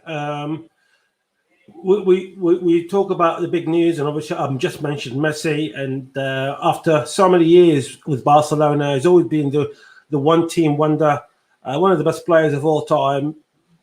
At Barcelona since the age of 8 or 9, if I remember correctly, and now he's 34. And then obviously due to not agreeing to contract, because from what we're hearing here in Spain, that contract would have actually bankrupted Barcelona straight away. But it's going to be weird, isn't it, seeing someone who stayed with this club throughout the best years of his life or best years of his career in a different team, regardless if that was Man City, PSG, or even AC Milan. But it's going to be weird seeing Messi in a different shirt, a part of Argentina. 100%. It's going to be weird seeing Barcelona play without Messi in their side as well. But, I think that PSG is a good move for him. They're, a club that have got lots of talent, lots of money. So they'll be able to afford his wages easily and everything like that. And it won't be the same sort of situation where, it's a club possibly getting bankrupted like Barcelona would have been. But, yeah, it's going to be interesting to see him, Kylian Mbappe, the Neymar, all link up in the same side. It's going to be, bar Ronaldo, it's going to be fantastic to see probably 3 of the 4 best in the world all playing in the same team. I think I've got the advantage of listening more about the Spanish football here, and I think people outside of Spain, some don't seem to realise the big financial problem that actually hits La Liga. And La Liga, who used to be probably the best league in the world, let's say about 5-6 years ago, and now even the attraction towards La Liga hasn't been that good in the last 2-3 years. People are more interested in the Premier League. They're getting back in watching the Serie A. That league has improved. It's not going back to as good as it was in the 90s, but is improving. And of course, if Messi does end up in PSG and all signed, sealed, and delivered, we're going to see an attraction coming into the French league, the League One, which of course we'll try to cover as much as we can of Paris Saint-Germain to satisfy our customers and our listeners. But it's a big problem in football. The pandemic didn't really help, and I know Arsenal, Spurs pulled out in the end, but at this stage, at the stands, teams like Madrid and Barcelona are still in that pack of the European Super League. That shows the desperation financially these clubs are, aren't they? 100%. You see that those sort of clubs are in dire straits. They desperately need that money. And they're not giving up. They're not giving up. Sorry, Mike. They're not giving up on the idea, are they? No, not at all. That's what I was saying. They desperately need that money. For new players or to get players' contracts signed and whatever it may be on the sort of fees and wages and salaries that they're on. And so it's obviously good that none of the English teams are there, but as you say, it really shows how the Spanish league is started to struggle in the last, I don't know how many years, but fairly recently anyway, the last probably couple of years. We speak about money, and obviously every single club needs money to carry on with his identity. How do smaller clubs survive? I mean, in general terms, and especially over the last year or so, and obviously you are so close to Stevenage. How are they coping? I mean, we talk about Barcelona, and of course, it's to do with the massive wages as well as Madrid and all that. Yeah. But how can a team like Stevenage stay up for the benefit of the listeners who haven't familiar with the financial side of things in the lower leagues? It's very, very difficult. Obviously, there was a lot of clubs that went under. Bury went under, Macclesfield went under. There was lots of other clubs on the verge of going under. I think the majority of League Two was almost on the verge of going under, really, bar maybe one or two. Stevenage are one of those, that have a small budget as well. They don't really have a lot of sort of pulling power in that aspect. Got a lot of pulling power in other aspects in terms of the training ground and the stadium and whatever, but and even the location being as close to London as we are. But I mean, it's really, really difficult. They have to rely on obviously the sort of deals, sponsorships. Obviously, we had the big Burger King sponsorship deal, and that was a big one for the club. That really helped out throughout the pandemic. And of course, the iFollow match passes and things like that helps as well. But of course, getting match day revenue is going to really, just really benefit sort of clubs like Stevenage, clubs like Carlisle, clubs like Barrow, all of those sort of clubs that really, really are struggling, Forest Green and, even into League One, some clubs in League One, even as high up as the Championship with Derby and what's happening with them. So, yeah. No, absolutely. I mean, Derby, I think they've got about 8-9 players for first team at the moment, only available. That's right. So they might. So, yeah, that's right. They're in big trouble. Wayne Rooney's side. Of course, he's the manager of Derby at the moment. Just like to remind you that after this game, we have got commentary from Liam Bresby, one of the new talents that have joined the commentary hub for the game of Sheffield United versus Birmingham City from the Championship. It's going to be a big game. Both big clubs who are actually stuck in the Championship, shall we say, in the nicest possible terms that we can mention. But this game will be after the conclusion of Manchester City versus Leicester City. We are probably about a minute or so away to hand over to JB for the second half. What's your quick prediction, Mike, regarding that coming half? I think Leicester have played really, really well. So I think if they continue on the sort of form that they, and how they played in that first half, I think they'll get a goal and they'll win it. So I'm going to go to Leicester to nick it 1-0. Thank you very much, Mark Hanneman. We'll listen to you later on after the game for your views. And now we're back with JB for the second half. Thanks, John. Thanks, Mike. Welcome back, everybody, to this. We're just waiting now just for the two teams to come out. We'll just see Jack Grealish come out onto the bench. And, wow, what a moment for him that could be as we just await the arrival of the two teams. But I should also... some good points there made by the two lads as regards Lionel Messi and the Barcelona finances. The teams are coming back out onto the field there, as you can see, or as I can see. If you are watching it on the television and turn the actual TV commentary down, then you'll be able to see it. But if you're not, Man City are the first ones out in their white shirts. They were certainly up against it in the first half. They've had their post hit. They had one or two. Stefan made one or two magnificent saves. He certainly had a good first half, the goalkeeper for Manchester City. Now we're just waiting for Leicester City to come back out onto the field for the start of the second half. What will be in store in the next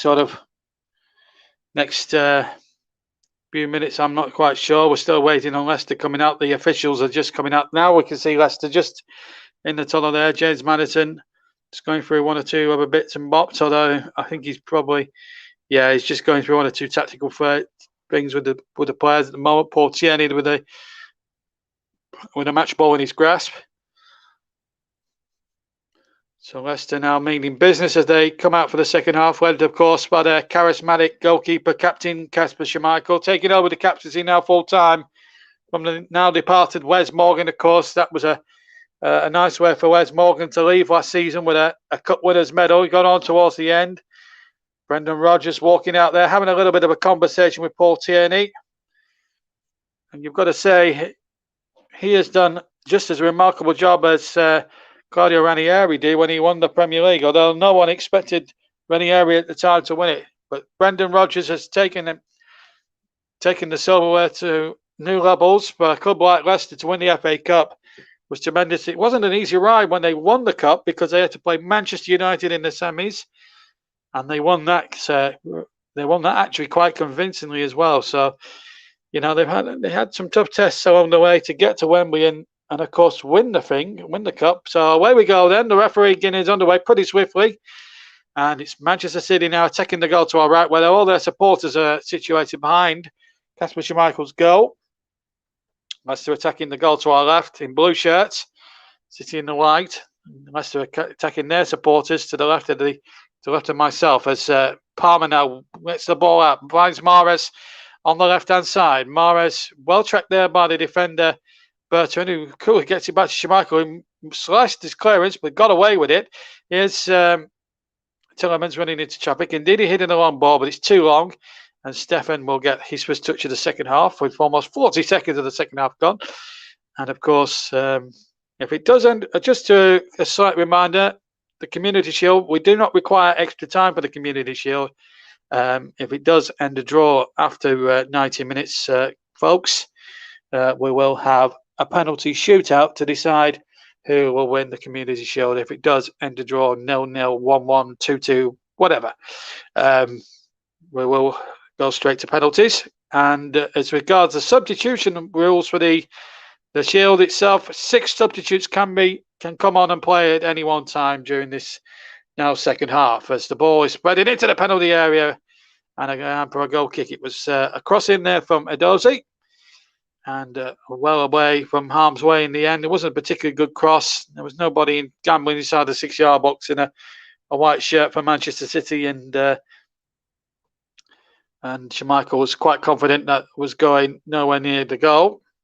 Both teams, incidentally, are trying to play up on the back. No long kick tactics this afternoon. Here's Maddison picking the ball up on halfway. Feeds Harvey Barnes on the left-hand side. Has to go back to Ryan Bertrand. Bertrand just checks and has to go back a little bit. Indeed, he now takes possession. Still 0-0 at Wembley Stadium. We've had 2 minutes of the second half.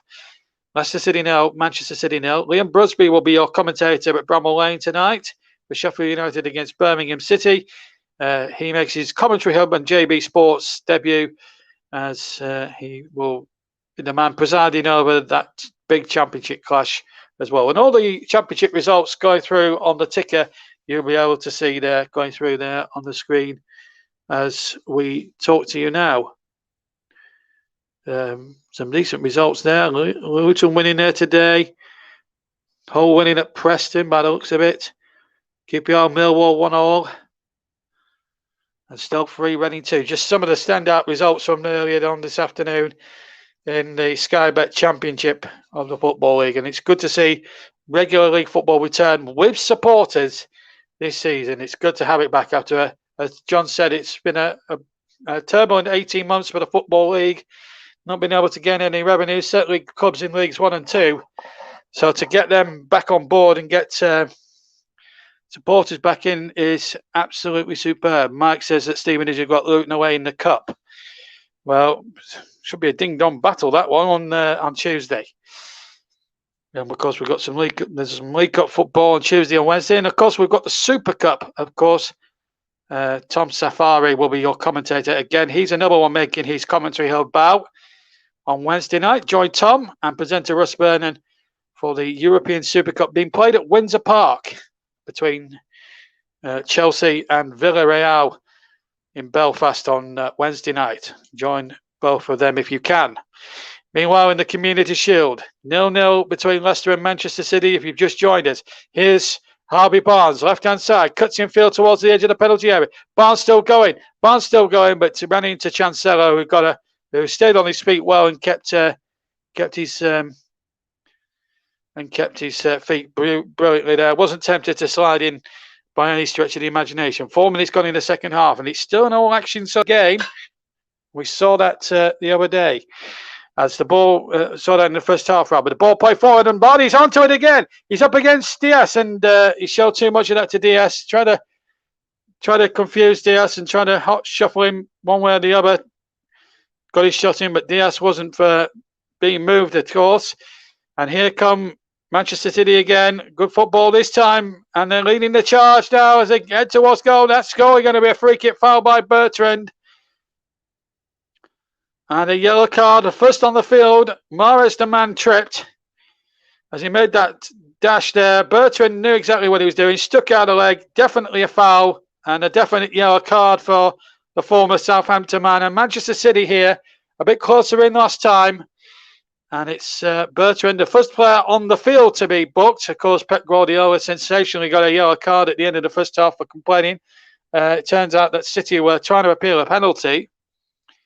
But a free kick was given to Leicester towards the death of the first half. So a free kick it is with almost 5.5 minutes gone of this second period. Leicester City 0, Manchester City 0. Looks like it's going to be the left foot of Mahrez. It's favoured, I think, for the left footer. It's about 22, maybe 23 yards, almost central. Mahrez, I think, fancies this. Leicester have got 4 in the wall, plus James Maddison lying down if they try to go under the wall.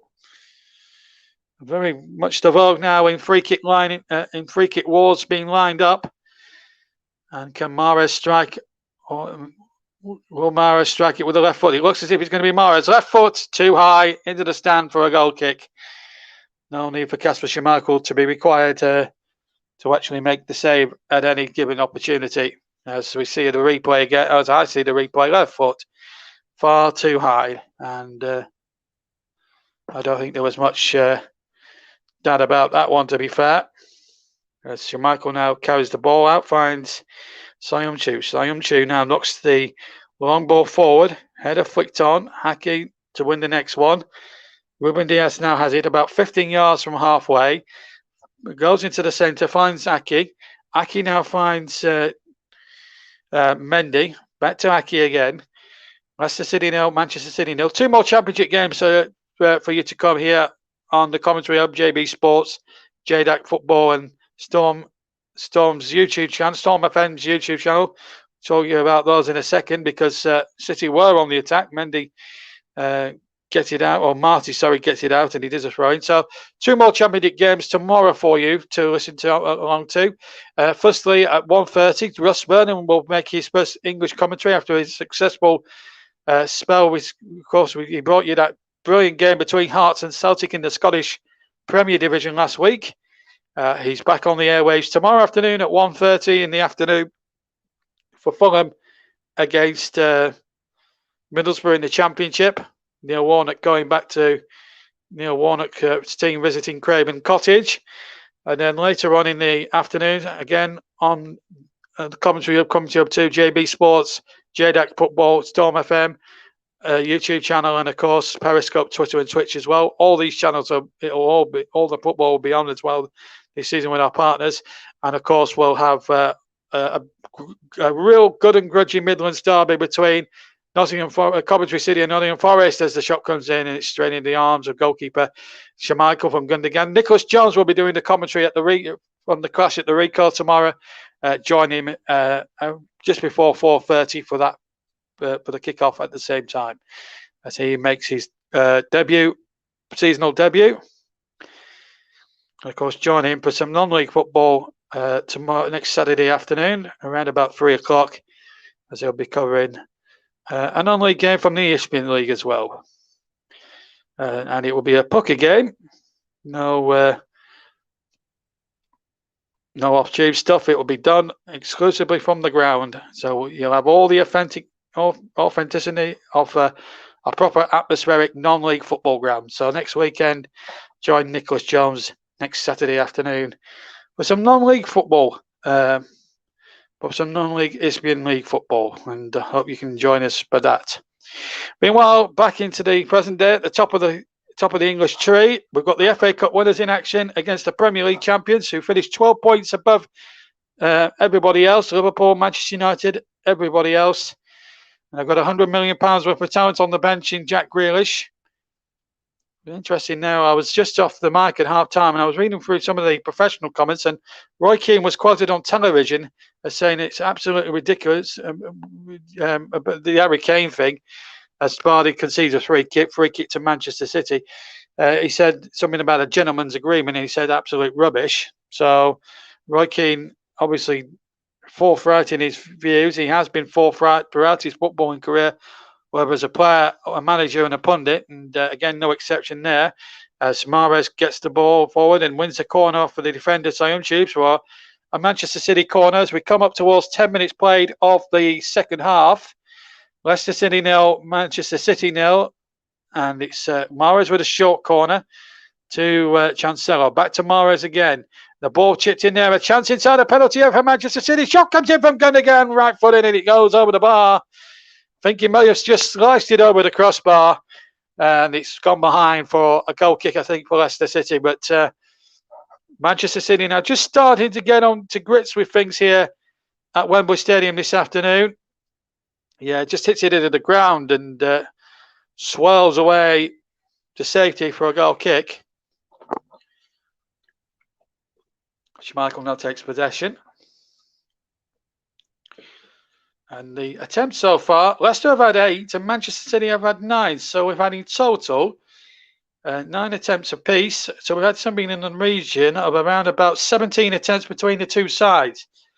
For a 0-0, that's actually quite some going. It's just that both goalkeepers and a combination of wayward shooting in both goalkeepers have certainly kept the score sheet blank at the moment. So hopefully now we'll see 1 or 2 goals in the second half for you to enjoy. And please keep your comments clean, of course. If you are watching on any particular platform, whether it's on JB Sports, JDAC Football, Storm FM, Commentary Hub 2, and of course Periscope, Twitter and Twitch, please keep your comments sensible and clean. We are, every match we cover on the Commentary Hub, we are a family show and very respectful to everybody who tunes in, whatever race or religion or whatever sex you are, whether you're a boy, girl, man or woman. We welcome all comers. Here's Riyad Mahrez inside the penalty area, just loses it there. Good tackle there, and now Solanke gets it forward to Harvey Barnes. And Barnes, who had a terrific first half, has spread James Maddison on the far side. Back to Harvey Barnes inside the area. Vardy waits in the centre. It's a corner for Leicester. 57 minutes gone in the second half. Still 0-0 in this 2021 FA Community Shield, sponsored by McDonald's. And Leicester City have won another corner. I'd like to look at the corner count. Must have been to double figures for both sides now. We've had plenty of those throughout the first half here at Wembley Stadium, second half, throughout the match so far, I should say, at Wembley Stadium. Oh, dear me. Oh. What's the panic? Anyway, corner kick. Solanke forward from the back. So too is Mendy as well. And Bertrand. I just wonder if we're going to see a goal action here as the ball is going to be threaded in from the far side. And here it comes towards the 6-yard area. Stefan with the punch comes out to Tillemans. And that was knocked away once more. And now a chance now for Mahrez on the break. And Mahrez has got away from Ndidi, or has he? Mahrez shoots and it's over the top. I think Ndidi just did enough to put him off his balance as he got towards the left of the D and did enough to put him off. And he's getting congratulations from all his colleagues because it was a breakout. And Mahrez took it from halfway here. Goes to the left and it's, well, in the end, it was too high in the end. I just think if he'd had a touch more pace than he did 2 or 3 years ago, he would have gone straight on Kasper Schmeichel's goal. Certainly, he would have gone straight in on goal as he did in his Leicester days, so all those years ago. But he was force-ride by Wilfred Ndidi, who just kept pace with him. And not many people keep up with Riyad Mahrez. You look at the pace of the guy. He's an absolute speed freak, if you like. And Schmeichel now takes the goal kick, right-footed. Over the halfway line it goes. Header won there by a Manchester City head, but it's a throw into Leicester. 15 yards inside the half, inside the Manchester City half. Bertrand to take it. Going up towards an hour played then of this second half on JB Sports, JDAC Football, I should say. I was calling it JDAC Sports the other night. Storm FN YouTube channel and the Commentary Hub 2 Commentary HUD, and also we're on Twitter, Twitch, and Periscope. Here's the shot from Madison. Well, right footed, something like 30 yards out, almost from an identical spot as Tillerman scored the cup final winning goal back in May. But unlike Tillerman's, Madison just scuffing it wide, and I think Stefan may have had that effort covered anyway, so not that it would have mattered in the grand old scheme of things.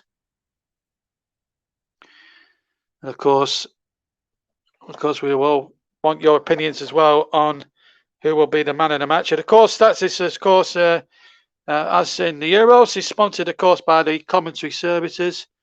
We've got a comment there, some great commentary. Thank you very much indeed. I don't know who that was. I couldn't really tell, but some great commentary there. It's one of the many comments that we're getting at the moment, and that's good to see. Right, back to the game, and it's Riyad Mahrez receiving it on the right-hand side. He plays a little bit ball in there towards Ferran Torres, but again, good covering back there from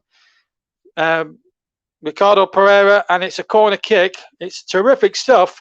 No goals, I'm sad to report, but please, I'm delighted in a way that the game now is still living up to everybody's expectation. These are two good attacking sides.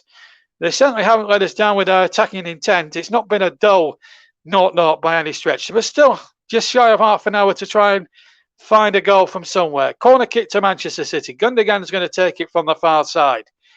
Are we going to see a breakthrough here at Wembley Stadium? Here comes the corner. Headed away by Leicester. Only as far as Mahrez strikes it, deflects, and wide again behind for another corner, just to the left of the goal. So Pep Guardiola sitting there anxiously, hoping and praying amongst anything now that there'll be a goal in the offing here. Gundogan comes over to the far side, puts the corner on the quadrant. We'll go out to take the corner from the far side. 0-0 at Wembley Stadium if you're listening to us across all our participating platforms this season. Corner kick then, and I just saw an Algerian flag as the corner comes into the penalty area towards Diaz. Again, it comes out to Mahrez about 25 yards from goal. Just miscontrolled it and had to go back to Mendy. Mendy hits the ball forward, and that's a good ball towards Gundogan. Controlled it nicely, and now a chance inside the area. A little chip forward, and a chance there for Aki going forward, and knocked away there by Ndidi. Fernandinho going in there with the chest. Did really well. Still 0-0, amazingly, here in this Community Shield. And it's been a good watch for a 0-0. It's been a great watch. And here goes the young lad, Adozi, who looks a really impressive young lad, a fantastic player of his own steam. Mike reckons it will be Grealish time shortly. Well, we'll have to wait and see. As the ball now comes forward, and it's with Chancellor finding Nathan Aki. Remember, you can use anything up to 6 substitutes. The ball has been put out of play, and we've got a player down injured, and it's the young number 53, Edozie, who's down. I wonder if it's just maybe an hamstring or a bit of cramp there. Well, we'll just have to wait and see. Jack Grealish has been given some instructions there by Pep Guardiola, incidentally. Looks like he is going to take part in the Community Shield. The man who impressed so much for so many years at Aston Villa. We're also going to see another substitute come on in just a second. So there are going to be substitutions happening left, right, and centre now. This is where everything starts to go into the round. They're all taking a drinks break whilst Adozzi's being attended to for his injury. So we might see substitution central here at this point in time. Leicester City 0, Manchester City 0 is the score. We've just got a break in play. That's why there's no up and happy commentary at the moment. There's Jack Grealish putting his shirt on. So he's going to make his first ever appearance in a Manchester City shirt, getting a good look from one of the other substitutes there. So Jack Grealish about to come on for Manchester City, his full competitive debut. Just doing his final warm-ups, tying up his shoelaces, and the Manchester City fans are absolutely buzzing for this young man. £100 million, a world record transfer fee they paid for him. Will he be worth the money? Well, we'll find out in the next sort of 9 months or so. Meanwhile, we've got another substitution to sort out first, as well as Grealish's. Gundogan has come on, and Ndozi has come on. And the players are going to come up. Rodri's the one that's coming on for Manchester City, and Jack Grealish will replace Edozie as well. So Rodri on, and Jack Grealish now replaces Edozie. And that's the start of substitution central now, because we're going to get quite a lot of substitutions in the next sort of 25 minutes or so. And quite a lot of writing down for yours truly to get through as well. So the ball not forward, and as Mike Harneman, one of my colleagues, Harneman, quite clearly pointed out, he's now he's now on the field, and his predictions are never far wrong, Mark. And you'll be able to hear his dulcet tones for the first time on the commentary hub on Friday evening, as Brentford are the visitors, or Arsenal are the visitors to the new Brentford Stadium. Brentford against Arsenal. Brentford's first top flight fixture for around about 60 odd years, and we'll have it live on Friday night for you. Mike Harneman will be joined in the commentary box by former Arsenal and Middlesbrough man Justin Hoyt, who was an absolute star for us at the recent European Championships.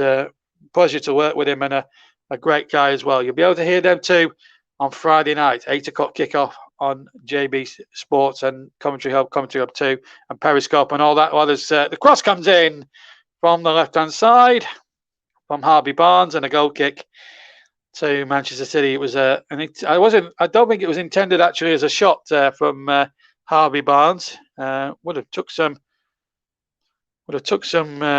doing that. Although it was a bit of a dangerous moment there for Stefan, who just had to dive across to his left as he looked at it to make sure nothing untoward happened there. So we've had well over 20 minutes of the second half. We've got just shy of 25 to go.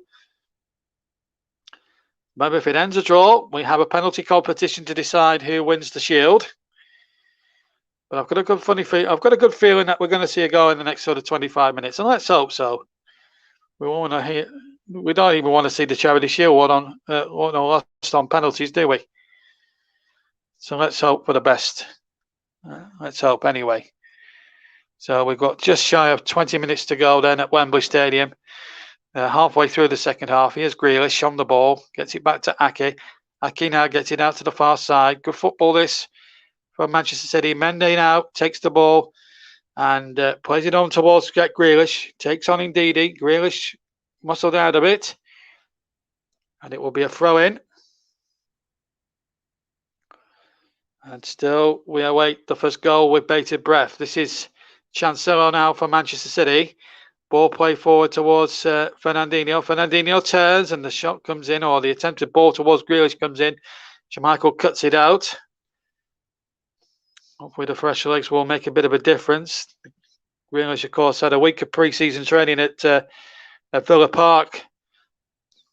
And if he can come in and make a bit of an impact in this next sort of 22 minutes plus stoppage time, then I think Manchester City fans will be very happy with their very new acquisition. £100 million. Myself and John Kane were talking about how transfer fees have bloomed. It's like nearly 100 years since the first £1,000 footballer out of common. Of course, 1974 was the first £1 million player worldwide. That was Johan Cruyff. First £1 million player in Britain was Trevor Francis, 1979.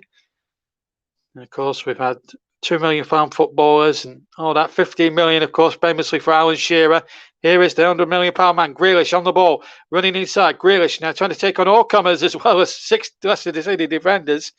And in the end, he ran out of room to which to try and dig out a cross, and it's gone into the arms of Schmeichel. But Grealish there just showing a flash of the genius that has persuaded Pep Guardiola to spend £100 million on. It's raining very heavily now at Wembley Stadium. Pep Guardiola, not perturbed by that, still there in his white t-shirt, short-sleeved, of course, with his slacks on. Very casual dresser amongst football managers. when I first started watching football some 35 years ago, managers in those days, like Big Ron Atkinson, would have sheepskin coats on, and Jury, and Christ knows that what else one. How times have changed in styles amongst football managers over that period of time. And Mike has just pointed out to me that there will be a triple substitution coming up for Leicester in a few moments, and I've just seen activity on the bench. Meanwhile, Jack Grealish has, Palmer, has the ball, and Tielemans has tackled him. So this is where it all gets a little bit confusing now. I'm trying to make sense of it all. So triple substitution, we're going to see Albrighton on. Albrighton definitely. In fact, it's not a triple, it's a quadruple substitution. Samare is going to come on as well. So Perez is going to come off. And Mark Albrighton will come on. That's the first one I can confirm to you. So Perez is off. Vardy is also off as well for Leicester. Jamie Vardy is definitely off. And we're going to see Daka come on for him. So that's the second change. So Daka is on. And then we're going to see number 22, Dewsbury Hall, replace James Maddison. Are you keeping up with me here?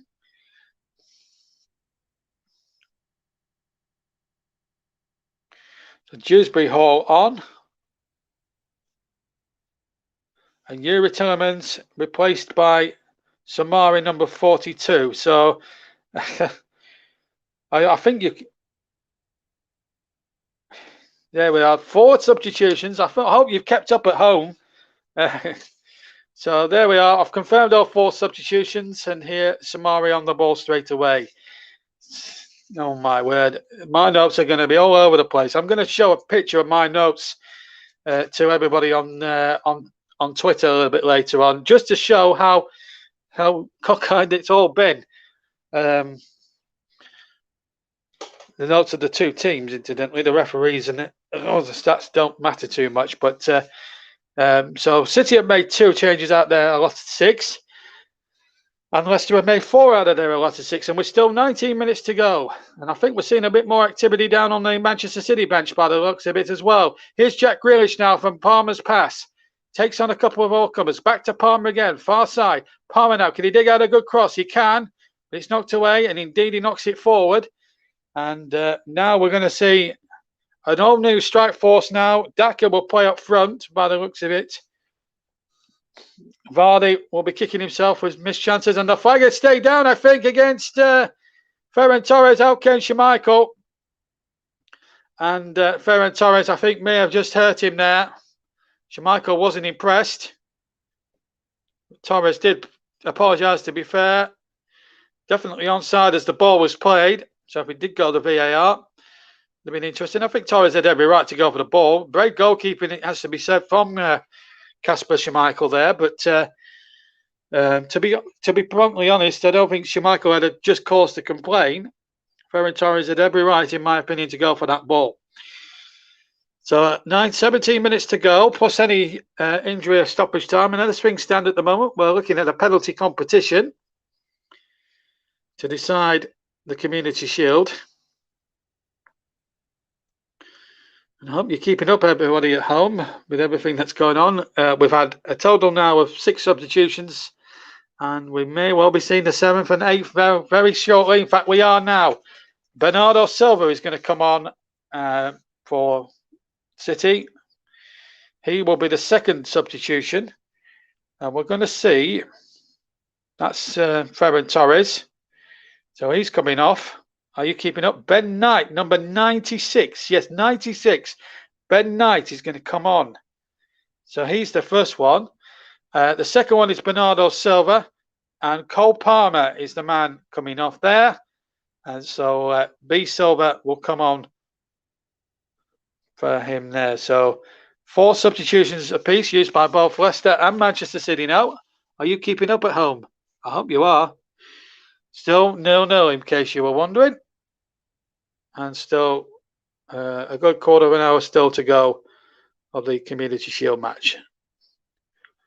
Been an interesting game in a lot of retrospect. Anyway, here's number 42 now. Number 42 is Solmare. Solmare gets the ball forward. So still 0-0. Chances here now. Dewsbury Hall is in short supply. Dewsbury Hall now gets his first touch. Try to say that quickly. 0-0 here in the Community Shield. It's been played really well. I have to say both teams have really gone for it. It's just that both goalkeepers and a little bit of wayward finishing from both sides has been a crucial factor in why we're still at 0-0 at this stage with a quarter of an hour left to play. But I have to say, in the main, it's been a really terrific watch. And some good football play, some good skills, some nice sparky moments that have really got the fans on the edge of their seats. And it's not been dull by any stretch of the imagination. It's been a good game to watch, but still no breakthrough. Are we going to see a goal maybe in the last quarter of an hour that just could decide it all? And here's Bernardo Silva. He's certainly one man that can unpick a defence. Remember the last time these two teams met at Wembley in a major match, 1969 FA Cup final. Bernardo Silva round the back, inside the penalty area. Grealish waits as well. And Bernardo pulls it back. He goes behind everybody, in fact, and wasn't a very good ball by the newcomer there, Bernardo Silva. But here he is now on the ball. Grealish offering a bit of an overlap on the far side should he choose. He goes in field. Chancellor now has possession. Chancellor now out to the far side. He finds Mendy. Mendy now to Grealish. Now this is where he's going to make that count. And the offside flag, I think, was up there. It was. And a throw-in it is to Leicester City, in fact. Well, it's been an interesting 76 minutes or so here at Wembley this afternoon. Still no sign of what's going to happen now in this game. Bertrand is going to take the throw in. He's had a pretty decent competitive debut from coming in from Southampton. Bertrand then with the throw. Long one it is.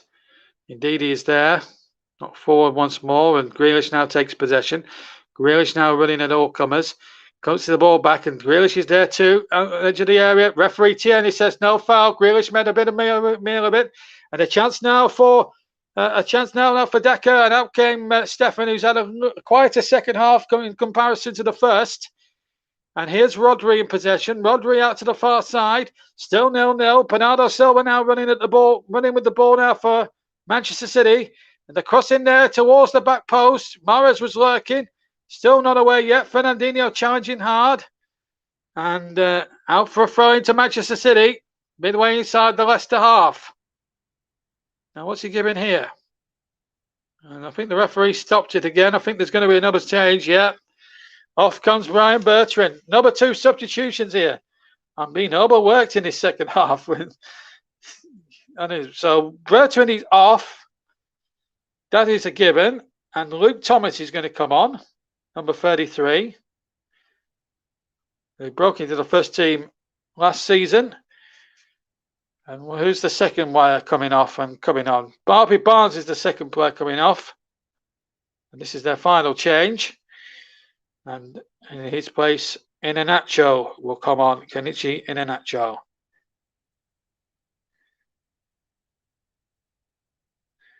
So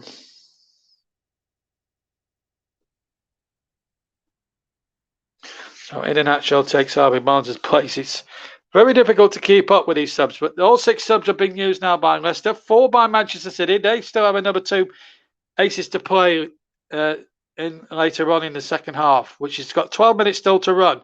Free kick to Leicester, 10 yards from halfway. Fouled by number 96, Knight. And well, I've certainly earned my corner this second half with having to jot down notes and grass knows what else. Coming up afterwards here this evening, John Kane will be in the presenter's chair, and Luke Brusby will be your man in the box for the clash at Bramall Lane between Sheffield United and Birmingham City under the managership of Lee Bowyer. The game at Bramall Lane, the championship game at Bramall Lane, kicks off at 8. We'll be on the air just before kick-off to bring you the action as well. And I've got to try and find a man of the match at the moment. And I've got one or two candidates in mind. I think Stefan's going to be up there. And I think Harvey Barnes has had a pretty good game as well. But at the moment, those are my two outstanding ones so far. Still 0-0 though, as the ball is played out to Chancellor. Chancellor now, good ball now. Can't find Knight. Good defending there by Amati. And already, indeed, he now tricked there by Bernardo Silva, who says, sorry, mate. And we'll get on with the game. Still not here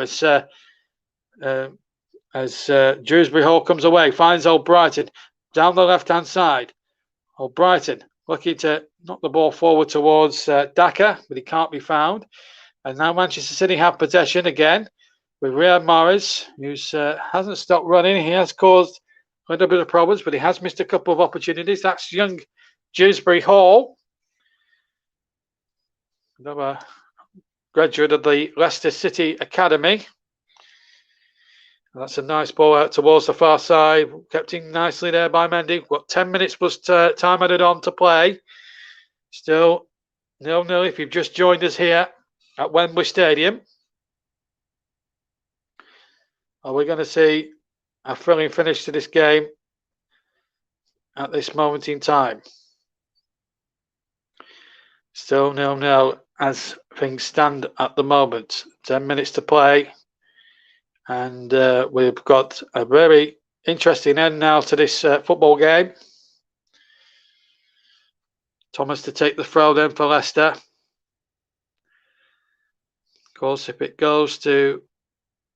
still ends a draw, we go to a penalty competition to decide. And of course, we'll bring you the presentation at the end as well of the shield to whoever is victorious on the day. And good football this by Samari, and draws the free kick. And back to the olden days where feet are flying in left, right, and centre to try and grab a piece of the ball here. So it looks as if, beyond a shadow of a doubt, we're going to have a penalty shootout, unless a goal is going to be scored in the next sort of 5 or 10 minutes. And it's going to be hooked away by Mendy. And players are going down left, right, and centre here at the moment. And City now trying to play a bit of ball, but that's a bad ball. Darker picks the ball up, not Saka. Here's Salisbury Hall. Salisbury Hall back in field to Ndidi. Good football there again, but can't find Iheanacho, the former Manchester City man. And now City are on their way again, and it's Riyad Mahrez. But he's just been pushed out towards the right-hand side a little bit there. Good defending there by Luke Thomas. And here is Chancellor now for Manchester City. Back to Fernandinho now. Chancellor, Rodri.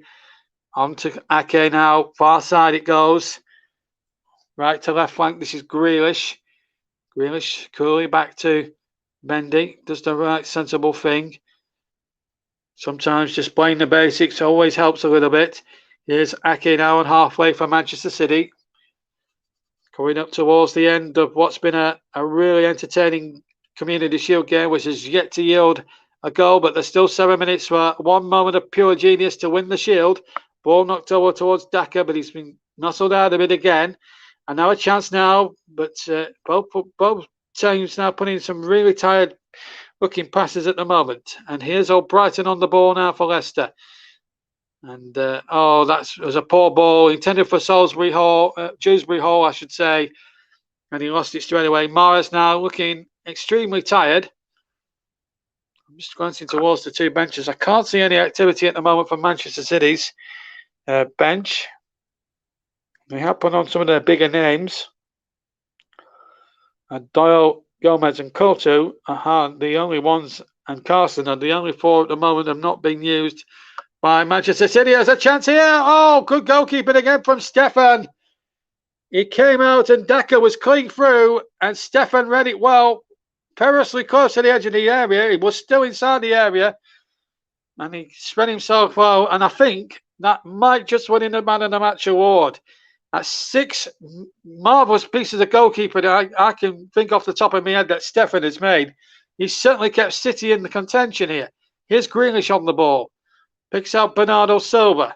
Still 0-0. And remarkably, and Leicester could have won this game purely and simply out of the sight if it wasn't for the heroics of the goalkeeper, the Manchester City goalkeeper, who's odds on, in my opinion, to win our first Man of the Match award of the new season.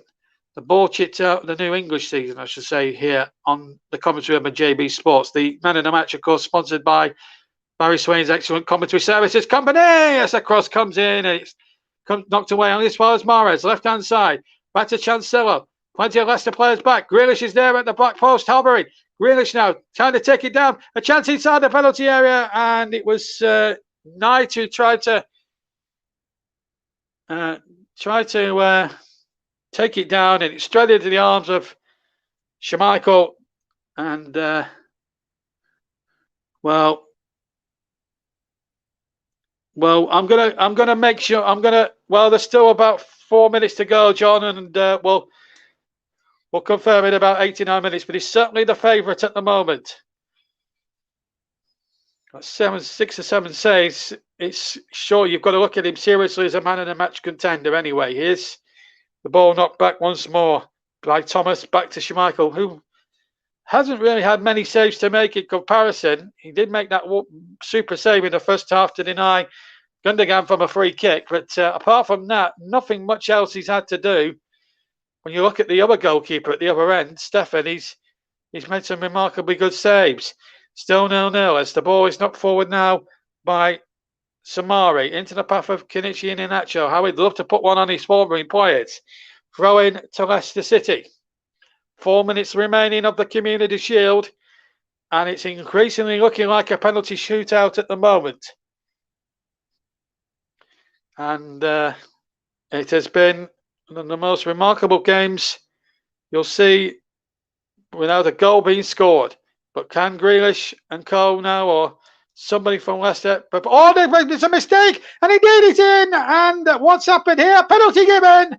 A penalty's been given for Leicester. There was a foul inside the penalty area. Paul Tierney has given a penalty kick. It was a foul on Iheanacho inside the penalty area. And Leicester have a chance to win it. It was Aki there dawdling on the ball. And Aki there brings him down. And that is a penalty kick. VAR will check it, but I think that's a clear and obvious penalty. Aki loses possession. Clearly trips the back of his thigh. Really ridiculous play there. And that shows that's really showed up Aki there. And I think it has to be a penalty. The yellow card's being brandished now, and the behaviour of City players is, I'm afraid, disgraceful. In a game up until now that's been played in a terrific spirit. Mike agrees with me, definite pen, and I don't think there's much doubt about that. It's a pen, and it's Aki's own fault. It's Aki's own fault here, because if he doesn't dawdle on the ball, none of this actually happens. Ridiculous. VAR will have checked it, but I can't see them overturning this one for absolutely sure. And Manchester City are furious, but it's a clear-cut penalty. I can't see what just cause they've got. And the penalty now will be given. Can Leicester, the FA Cup holders, win the Shield? Stefan there. Very curious shirt looking font. It reminds me of the graphics for Blockbusters back in the 1980s. But anyway, back to the present day. And Iheanacho, the former Manchester City man, has a chance now to bury his former club from 12 yards. Left-footed. Stefan, who's pulled off some heroics this afternoon. Can he pull off the big heroics some more and save it? It's going to be tough now as Iheanacho steps up and scores into the top right-hand corner. The top right-hand corner, I should say. And Leicester City going front. Stefan guessed the right way. Think he might have got a slight glove on it, but no more. But it doesn't matter. Leicester lead 1-0. And looking at Brendan Rodgers there on the monitor, you would think he just lost the Shield rather than almost win it. But a great penalty, and it looks as if the Foxes are going to win the Shield again, possibly for the very first time ever. There's the penalty, and Stefan so near to getting there near it. Read it well, and he got a little glove on it, as I suspected he might have done. but he could only push it into the top right-hand corner. And looks as if it's going to be Leicester City's day at Wembley today. And I think Mike Arneman was probably right at half-time. It was going to be a one goal either or, and it looks as if it's going Leicester City's way at the moment. So 1-0. 1-0 at the moment. And City deserve what they got there. They did absolutely deserve.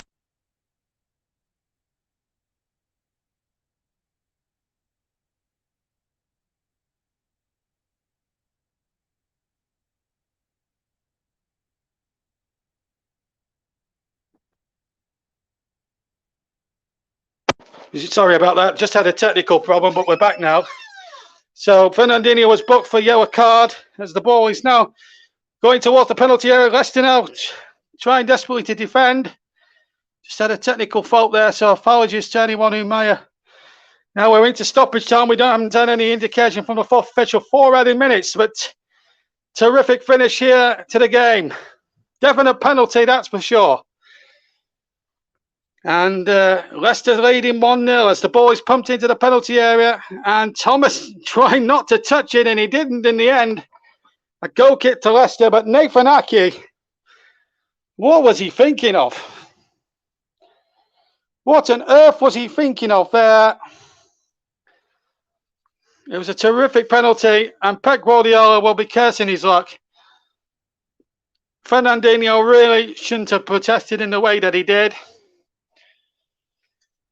And it was never anything. There was never any doubt it was a penalty. Myself and Mike called it right. And at the full time, we'll get John Kane and Mike Arneman's comments on the second half.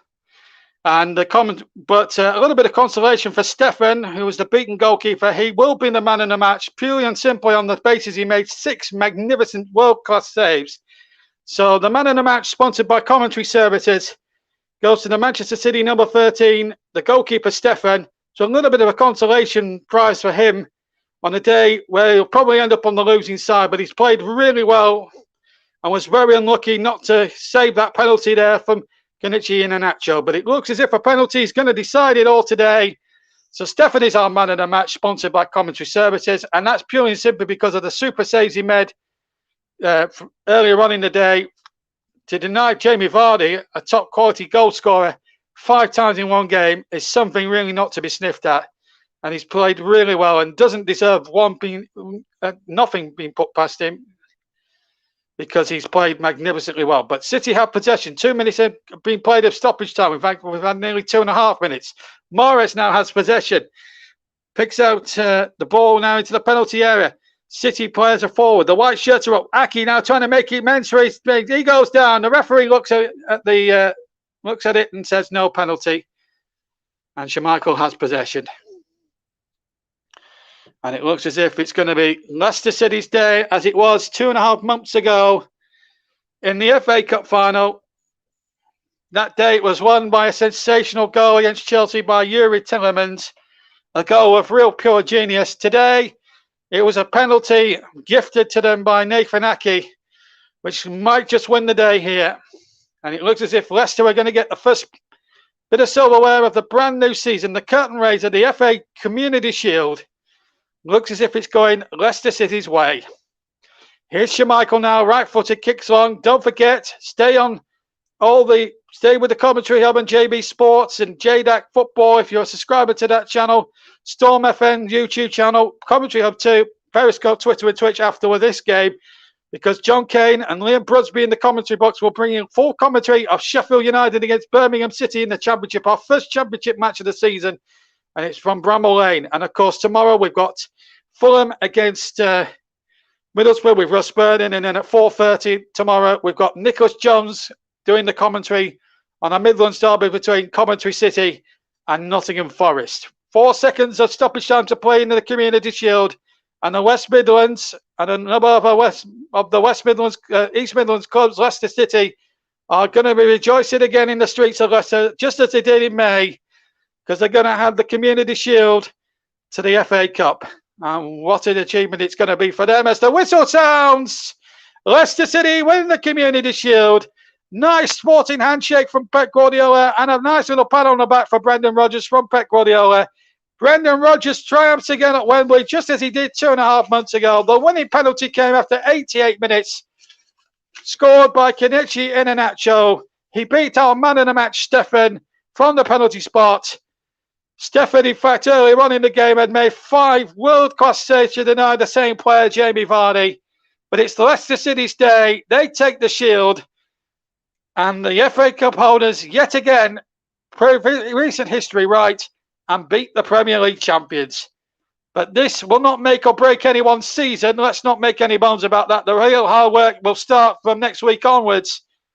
But what a confidence booster for Leicester as well. Leicester, of course, a defeat on debut for Jack Grealish, although he only had about half an hour. But he showed some glimpses of what he was all about. Whether he's under £1 million or not, that remains to be seen. But what is been seen here today, that Leicester City, again, with another piece of silverware. They won the Premier League 7 years ago. They won the FA Cup earlier on this season, and now they'll take the shield. I'm just going to break off for about 5 minutes as the chairman of Leicester absolutely thrilled to bits. He's smiling. So as the podium has been set up for a couple of minutes, let me go hand back to John Kane, who's with Mike Arneman. With Leicester winning the shield by a 0-0, and I'll be back in 5 minutes for the presentation. But until then, John and Mike will take over from there. Mike. Thank you very much, JB. Cheers. And yeah, it's finished the game with Leicester lifting the first trophy of the season. The Charity Shield, after beating Manchester City by 0-0, came through Iheanacho, one of the so many subs that we've seen in this game. And JB, God bless him, he literally was hard work. And I'm sure I'm going to suffer from that. And all of us, we're going to see the 6 substitutes coming in, especially if they're coming in all at one go. But congratulations to Leicester. A bad luck for Manchester City, but I'm sure we're going to see Manchester City winning a trophy or two, aren't we, Mike, in this season? 100%. I do see them being up there, challenging for the title once again. Probably challenging for the FA Cup, Champions League as well. They'll be there or thereabouts in a lot of the competitions. But yeah, it's Leicester's day. And, I called it at half-time, didn't I? I said it would be won by Leicester City by a 0-0 as well, when, I didn't see it being a penalty kick. But totally, as I said in the comments there, and as JB said as well, can't argue with that at all. It's 100% a definite penalty kick for me. And that's what happens when, Nathan Ake just caught dawdling on the ball like that. And then, it's a good opportunity for Leicester there from the spot. Decent penalty. Zach Steffen had a blinder and I think rightly deserved his man of the match award as well for his performance. And it's a shame for him to be on the losing side. But, of course, even the penalty, he got a hand on that as well. But in terms of the result and, the performance of Leicester, I think it is a deserved victory for them. Absolutely. I mean, both teams did try for it. I think probably Man City probably just ate it as far as possession and shots on goal. But at the end of the day, it doesn't really matter because it's the scoreline that really counts. And even though this came through a penalty, but that's the name of the game. You make mistakes. And it was a bad mistake from Ake. I mean, I have to agree with JB on this. We've seen Ake being a bit sloppy at times, especially when his days in Bournemouth. And I've always been surprised on why he ended up at Manchester City. That's only my personal opinion. And moments like this, it does sort of justify my feelings on why does he play in a big club like that. But it was a clear penalty, wasn't it, Mike?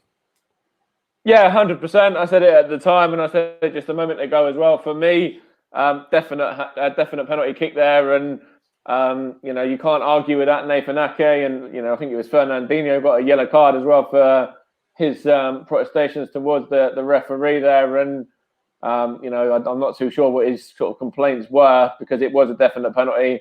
Nathan Ake, as I said, was dawdling on the ball and then caught in possession, and then it's definite penalty for me. And then from there, I probably did expect Leicester to score. I'm just looking at it again now. It's definite, see it there with Iheanacho being fouled, just seeing the replay. And then the penalty kick, Zach Steffen got a hand to it. And then, of course, he was put into the back of the net by Iheanacho. And I did want to touch on his celebration as well. I thought that was a lovely touchy celebration there. A lot of these players, last season were playing without fans, and he really, in his celebration there, went over and he sort of worshipped the fans and sort of praised the fans and thanked the fans there in his celebration by just bowing down and putting his arms down in front of them. So there's a lovely touch from him on his celebration as well. We can't miss out on Jack Grealish, obviously introduction, making his debut for Manchester City. What did you make of the 20 minutes or so from the ex-Villa man? Yeah, he showed glimpses. There was moments in that 20, 25 minutes that he was on the field that he, was getting at the Leicester City back line and causing a few issues. And that's, I think, this is his first game in a Manchester City shirt. Of course, his first game since the Euros as well. So yeah, there was glimpses there. I'm sure Man City fans will be quite excited about some of the things that they've seen. Everyone knows what Jack Grealish is about. He will be one of the most, if not the most fouled players in the Premier League again this season. And that will really help in terms of winning set pieces and, free kicks, etc. But no, I think, there were certainly glimpses about his performance. I think there's bright sparks there. And yeah, for an opening sort of cameo, it was okay. It was pretty good, really, yeah. And I think JB rightly so chose our man of the match, which is sponsored by the commentary services for the Manchester City goalkeeper, Zachary Stefan, which is has to be said. I mean, yes, he was in a losing team, as we all been mentioning, but at the end of the day, he had a fantastic game. And as JB mentioned, when you actually have 5 big saves from Jamie Vardy, you have to be right in the top there, aren't you? 100%, and of course, that's going to be good competition for Pep Guardiola as well this season, knowing that they have got a really, really good number 2 there. Of course, Ederson will be the number 1. Everyone knows that, but Zach Stefan there, is a very adequate and very good number 2 as well. And will certainly come in when needed and do a really, really good job. And if he performs anywhere as good as he has today, then he's certainly going to challenge Ederson for the number 1 even as well. Absolutely. Actually, funny enough, I was looking through the Leicester team sheet to see if there's any ex-Spurs players who actually been on that team who actually just won another trophy. But luckily, no, there isn't any ex-Spurs players who left Spurs to win a trophy. But it's been a great performance from Leicester. They stood their ground throughout the game, and they've done themselves proud. And let's not forget, they have won the FA Cup last season as well. It was a brilliant game, one of the best matches I've ever seen in my life, to be fair. And the ones exciting ones when they beat Chelsea by 1-0. And Leicester have to be definitely in the top 6, aren't they? I mean, we talked about the Super League and all that stuff, but surely they have to be in the top 6. I'll come back to you, Mike, after that. Let's just go back to JB now and for the presentation. JB. Yes, it's just a few seconds away. They're just going through the winning penalty moment again. That challenge there from Aki. The shield is ready. The medals are ready. They'll pick them up themselves. We're just watching that penalty going there from the substitute Iheanacho. And I have to echo what the lads have just said. It was a definite penalty. There's no doubt about that. There's a great grim there from Kasper Schmeichel, who was a hero in defeat some 3.5 weeks ago when Denmark played England in that European semi-final. But there is Brendan Rodgers. And you've got to say, at the end of the day, folks, he has done a magnificent job. He's carried on where Claudio Ranieri left off. I know they had Claude Perrault and Greg Shakespeare before that, after Ranieri had gone. But to pick up where Claude Perrault left off, and they were a club that were really in mid-table, sometimes fighting relegation, certainly after they won the league. And now the players will come forward to receive their medals. Brighton leads them towards there. No Royal Box presentation again this time. They'll get their medals, and then Kasper Schmeichel at the back of the queue. There's James Maddison picking up his medal. Yuri Tillemans, no winning goal for him today, but a fine performance from him. And they're all kissing their medals, not choking them away like the England players did some 3 weeks ago when Italy beat them in the European Championships. So Youngchu starts the season off there. Dewsbury Hall gets his medal. He walks straight past the medals. some of the substitutes that didn't get on, Chowdhury and Jamie Vardy, of course. And then Kasper Schmeichel. What a hero he's been. Brendan Rodgers will pick up his medal as well. And Kasper Schmeichel will receive the FA Community Shield. A terrific captain, lifted the FA Cup in May after an heroic display against Chelsea. He didn't have to do too much in the way of goalkeeping heroics today. He grabs the shield with his medal round his neck. Brendan Rodgers has received his medal as well. They come up now, the bubbly and the champagne will start flowing. He's calling everybody that wasn't involved, even the players that he couldn't even get in the squad today. And the champagne is flowing, and Kasper Schmeichel lifts the Community Shield aloft. And Leicester City win the first major honour of the season, the FA Community Shield, and their fans, you must admit, are cock-a-hoop. Terrific performance. They were absolutely brilliant first half without breaking them down. Stefan, our man of the match, sorted out as Manchester City make their way off disappointed. But they'll be back. No doubt they'll be back and ready to go for the start of the season a week today. But a terrific performance from Leicester City. Worthy winners in the end, even though they needed a penalty in the last couple of minutes of normal time to win it. They take the Community Shield and take it for the first time ever. Winners over Manchester City by 1-0. And that is it from me this afternoon. I'm going to hand you back to John Kane and Mike Harneman. But the news here at Wembley Stadium is that Leicester City win the Community Shield. I'm off to have a lie down. Enjoy the rest of your evening. Enjoy the game that's coming up for you from the Championship as well. But for now, for the rest of this broadcast, it's back to the studio and to Mike Harneman and to John Kane with the news that Leicester City are the 2 Community Shield champions for 2021. Back to you, lads.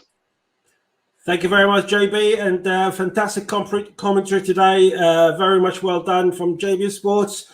Of course, throughout the commentary hub and with our associations with JDAC Football, JB Sports, Storm FM, and a few others, which I'm sure Mark Hanman will remind me of. Mike, sorry, we were talking about the Leicester performance today. It's been very good performance, very solid performance. They're winning one trophy after the other. I know people say it's a Community Shield, but a trophy is a trophy. And look at that. We saw how lovely that celebration was from all the players. And you think some of them will say, I'm bigger than that. No, even players like Jamie Vardy and all that, they're all happy to be celebrating and winning a trophy. And that means something, isn't it, for the fans, especially nowadays? Yeah, 100%. And, JB touched on it just a moment ago when the presentation was being done as well. Now, this is a really good, positive time for Leicester at the moment. Of course, winning the league back in 2016, I believe it was, and then also winning the FA Cup last season, and then starting off with a trophy now as well, the start of the 2021-2022 campaign. And I thought, they were very good value for their win as well. When, as you mentioned, or the question, going back to the actual original question as well, about Leicester being up there and challenging for the top 6, yeah, I think they'll certainly be. I can see them breaking into the top 6 and, even challenging for top 4 probably as well. Yeah. I mean, looking over the last 2-3 seasons, Mike, and we've seen the struggles of Spurs, Arsenal, and Villa, and a few others. But at the same time, we've seen I know they won the league in 2016, but the team with the size of Leicester, with the budget of Leicester, it's very hard trying to compete with the likes of Manchester United, Chelsea, and Manchester City to win the league again. But from all these teams I've mentioned, which sadly mine is one of them, and Leicester are probably the much better equipped team and more stable team than Spurs, Arsenal, Villa combined. Yeah, 100%. I've got to agree with that as well. When you look at, Tottenham, you look at Arsenal. Tottenham, you don't know what the Harry Kane situation is. Arsenal, have signed a couple of players, Ben White being obviously the standout one, and then a couple of sort of backup players or players that might play here and there, but not anything massive in particular, not going forward anyway. Aston Villa have now lost out on Jack Grealish, of course. He's now obviously moved to Man City and played today and had a pretty good 25 minutes or so that he was on as well. And, they are moving pretty boldly, though, Aston Villa in the transfer market. Don't get me wrong; they have obviously brought in the likes of Danny Ings and plenty of others as well who can certainly fill that void left by Jamie Vardy. But I do see Leicester actually have. Sorry, not Jamie Vardy. I mean Jack Grealish. Sorry, let me just correct myself there. But I think that Leicester City will be up there and challenging for the top 4 this season. Man City will no doubt go on and have a really good season yet again. But yeah, there'll be a surprise package as well, like West Ham last year with somebody like that. There always is. Going back to this game, Mike, Pep Guardiola, obviously, he suffered his first defeat of the season in a trophy and, of course, in a football match, official football match. But the other day, both teams have used so many subs, haven't they? And we've seen so many youngsters, especially from the Manchester City side, with the likes of Cole, etc. Really, I mean, if they were taking it seriously, you probably wouldn't see too many. With all due respect to the youngsters, it's good to see them. But I think if Pep Guardiola was taking this game seriously, he probably would have started with more multi-million players than actually 2 or 3 players who played under 23 and under 18 teams last season. Yeah, I understand that argument, but you'd also put in the argument that the Euros only finished a few weeks ago, and players like Raheem Sterling obviously have been given that extended holiday. Phil Foden was a big part of that England squad as well. So there's players in there that Man City would normally be at least having on the bench, if not starting, who have obviously been away and only just got back probably in the last couple of days from a major international tournament. Of course, there was it wasn't just the Euros either. There's been the Olympics is on. There's other, like, was it the Copa America, I think, it's been on, and there's been a lot of competitions on anyway where sort of a lot of players have been away at. So I think that's it's understandable as to why Pep Guardiola's given a lot of these youngsters an opportunity. It's probably not ideal for him, but at the end of the day, to get ready for the league fixture against Tottenham next week is their main priority, really. So that's really, I suppose, the reason why they've done that. Absolutely, and be very interested to see who Harry Kane will be playing for in his first game of the season. Will he be staying at Spurs or will he be wearing the Manchester City shirt? We'll wait and see. Of course, that game is one of few games that will be bringing you live. After this game, we've got Sheffield United versus Birmingham City in about half an hour or so kickoff. And that's with Liam Brosby. I'll be coming back at 2:15 to present the game. Tomorrow, we've got Fulham versus Middlesbrough with our own commentator, Russ Vernon. And at 4:30, we've got Coventry versus Nottingham Forest, again from the Championship. And that's with Nicholas Jones. Of course, on Wednesday, we got the Chelsea versus Villarreal, which is going to be by one of the new commentators, Tom Safadry. And on Friday, it's the beginning of the Premier League. And our very own Mike Harneman, who's with me at the moment, I'll come back to him on this. He'll be taking us for the first game of the season at 8 o'clock on Friday the 13th. Funny enough, and that's between Brentford and Arsenal.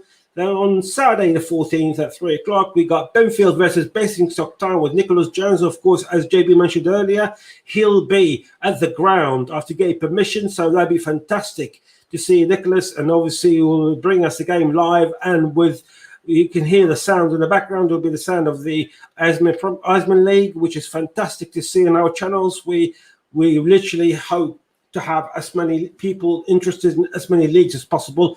That is the beauty of football. It's not just a Premier League. It's not just a top flight.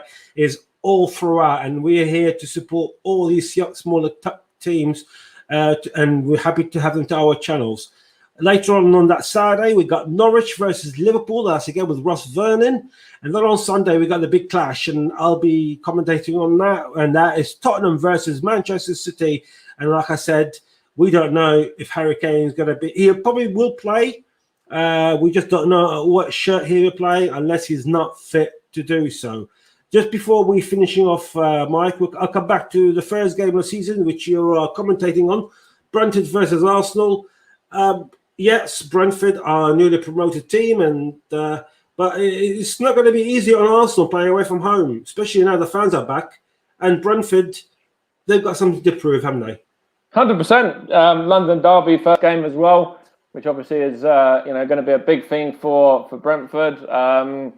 So yeah, Brentford, they could actually go on and surprise people this season. They've got Ivan Toney up top, who of course is a really, really good goal scorer, proven in the Championship. And if he can continue that form from last season into the Premier League, then Ivan Toney could actually have a really good season, and that would help Brentford quite a lot. And we all know what Arsenal's sort of frailties and vulnerabilities at the back are like, and somebody like Ivan Toney, is somebody to certainly be wary of. Be interested to see whether Ben White starts or whether Ben White's on the bench for that game, whether he's thrown in straight away as well, and who he's alongside, whether that's Pablo Marie or somebody else, with Gabriel being out for the first 3 months of the season. And yeah, looking forward to it. It's going to be a really, really good game. Looking forward to coming back and working alongside Justin Hoyte again as well, who, as JB rightly mentioned, was a revelation and a real top pro.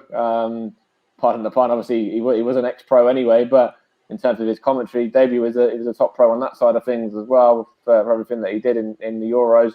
It'd be great to work with him again on Friday, and looking forward to it. As I said, I think it'd be nice to get back in the commentary box, get behind the mic, and give it a real good go again this season.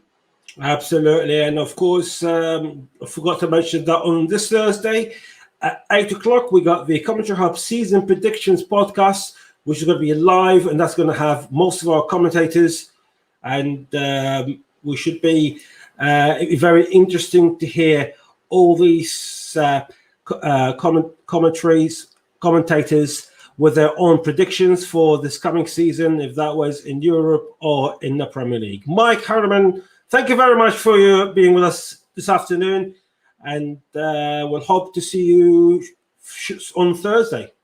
Yeah, absolutely, mate. Looking forward to Thursday as well with the podcast. That's going to be another great day. Great listen for everybody as well. Looking forward to the game in a little while from the Championship as well. I'll be keeping an eye across that and seeing how Liam does for his Commentary Hub debut as well. And then of course I'll be following the games tomorrow and just following them all through as much as I can now. So when my brother's actually at Fulham tomorrow as well, tomorrow lunchtime, so I'll keep an eye on that one to see. I'm sure I'll be watching it anyway, but I'll be getting updates from him because he's going with a couple of old uni mates and that. So yeah, going to be good. Looking forward to the next game and then going from there. Thank you very much. That's Mike Hardiman, who of course will be with us on Thursday, and also he'll be taking on our first commentary game of this season this Friday, Brentford versus Arsenal in the English Premier League.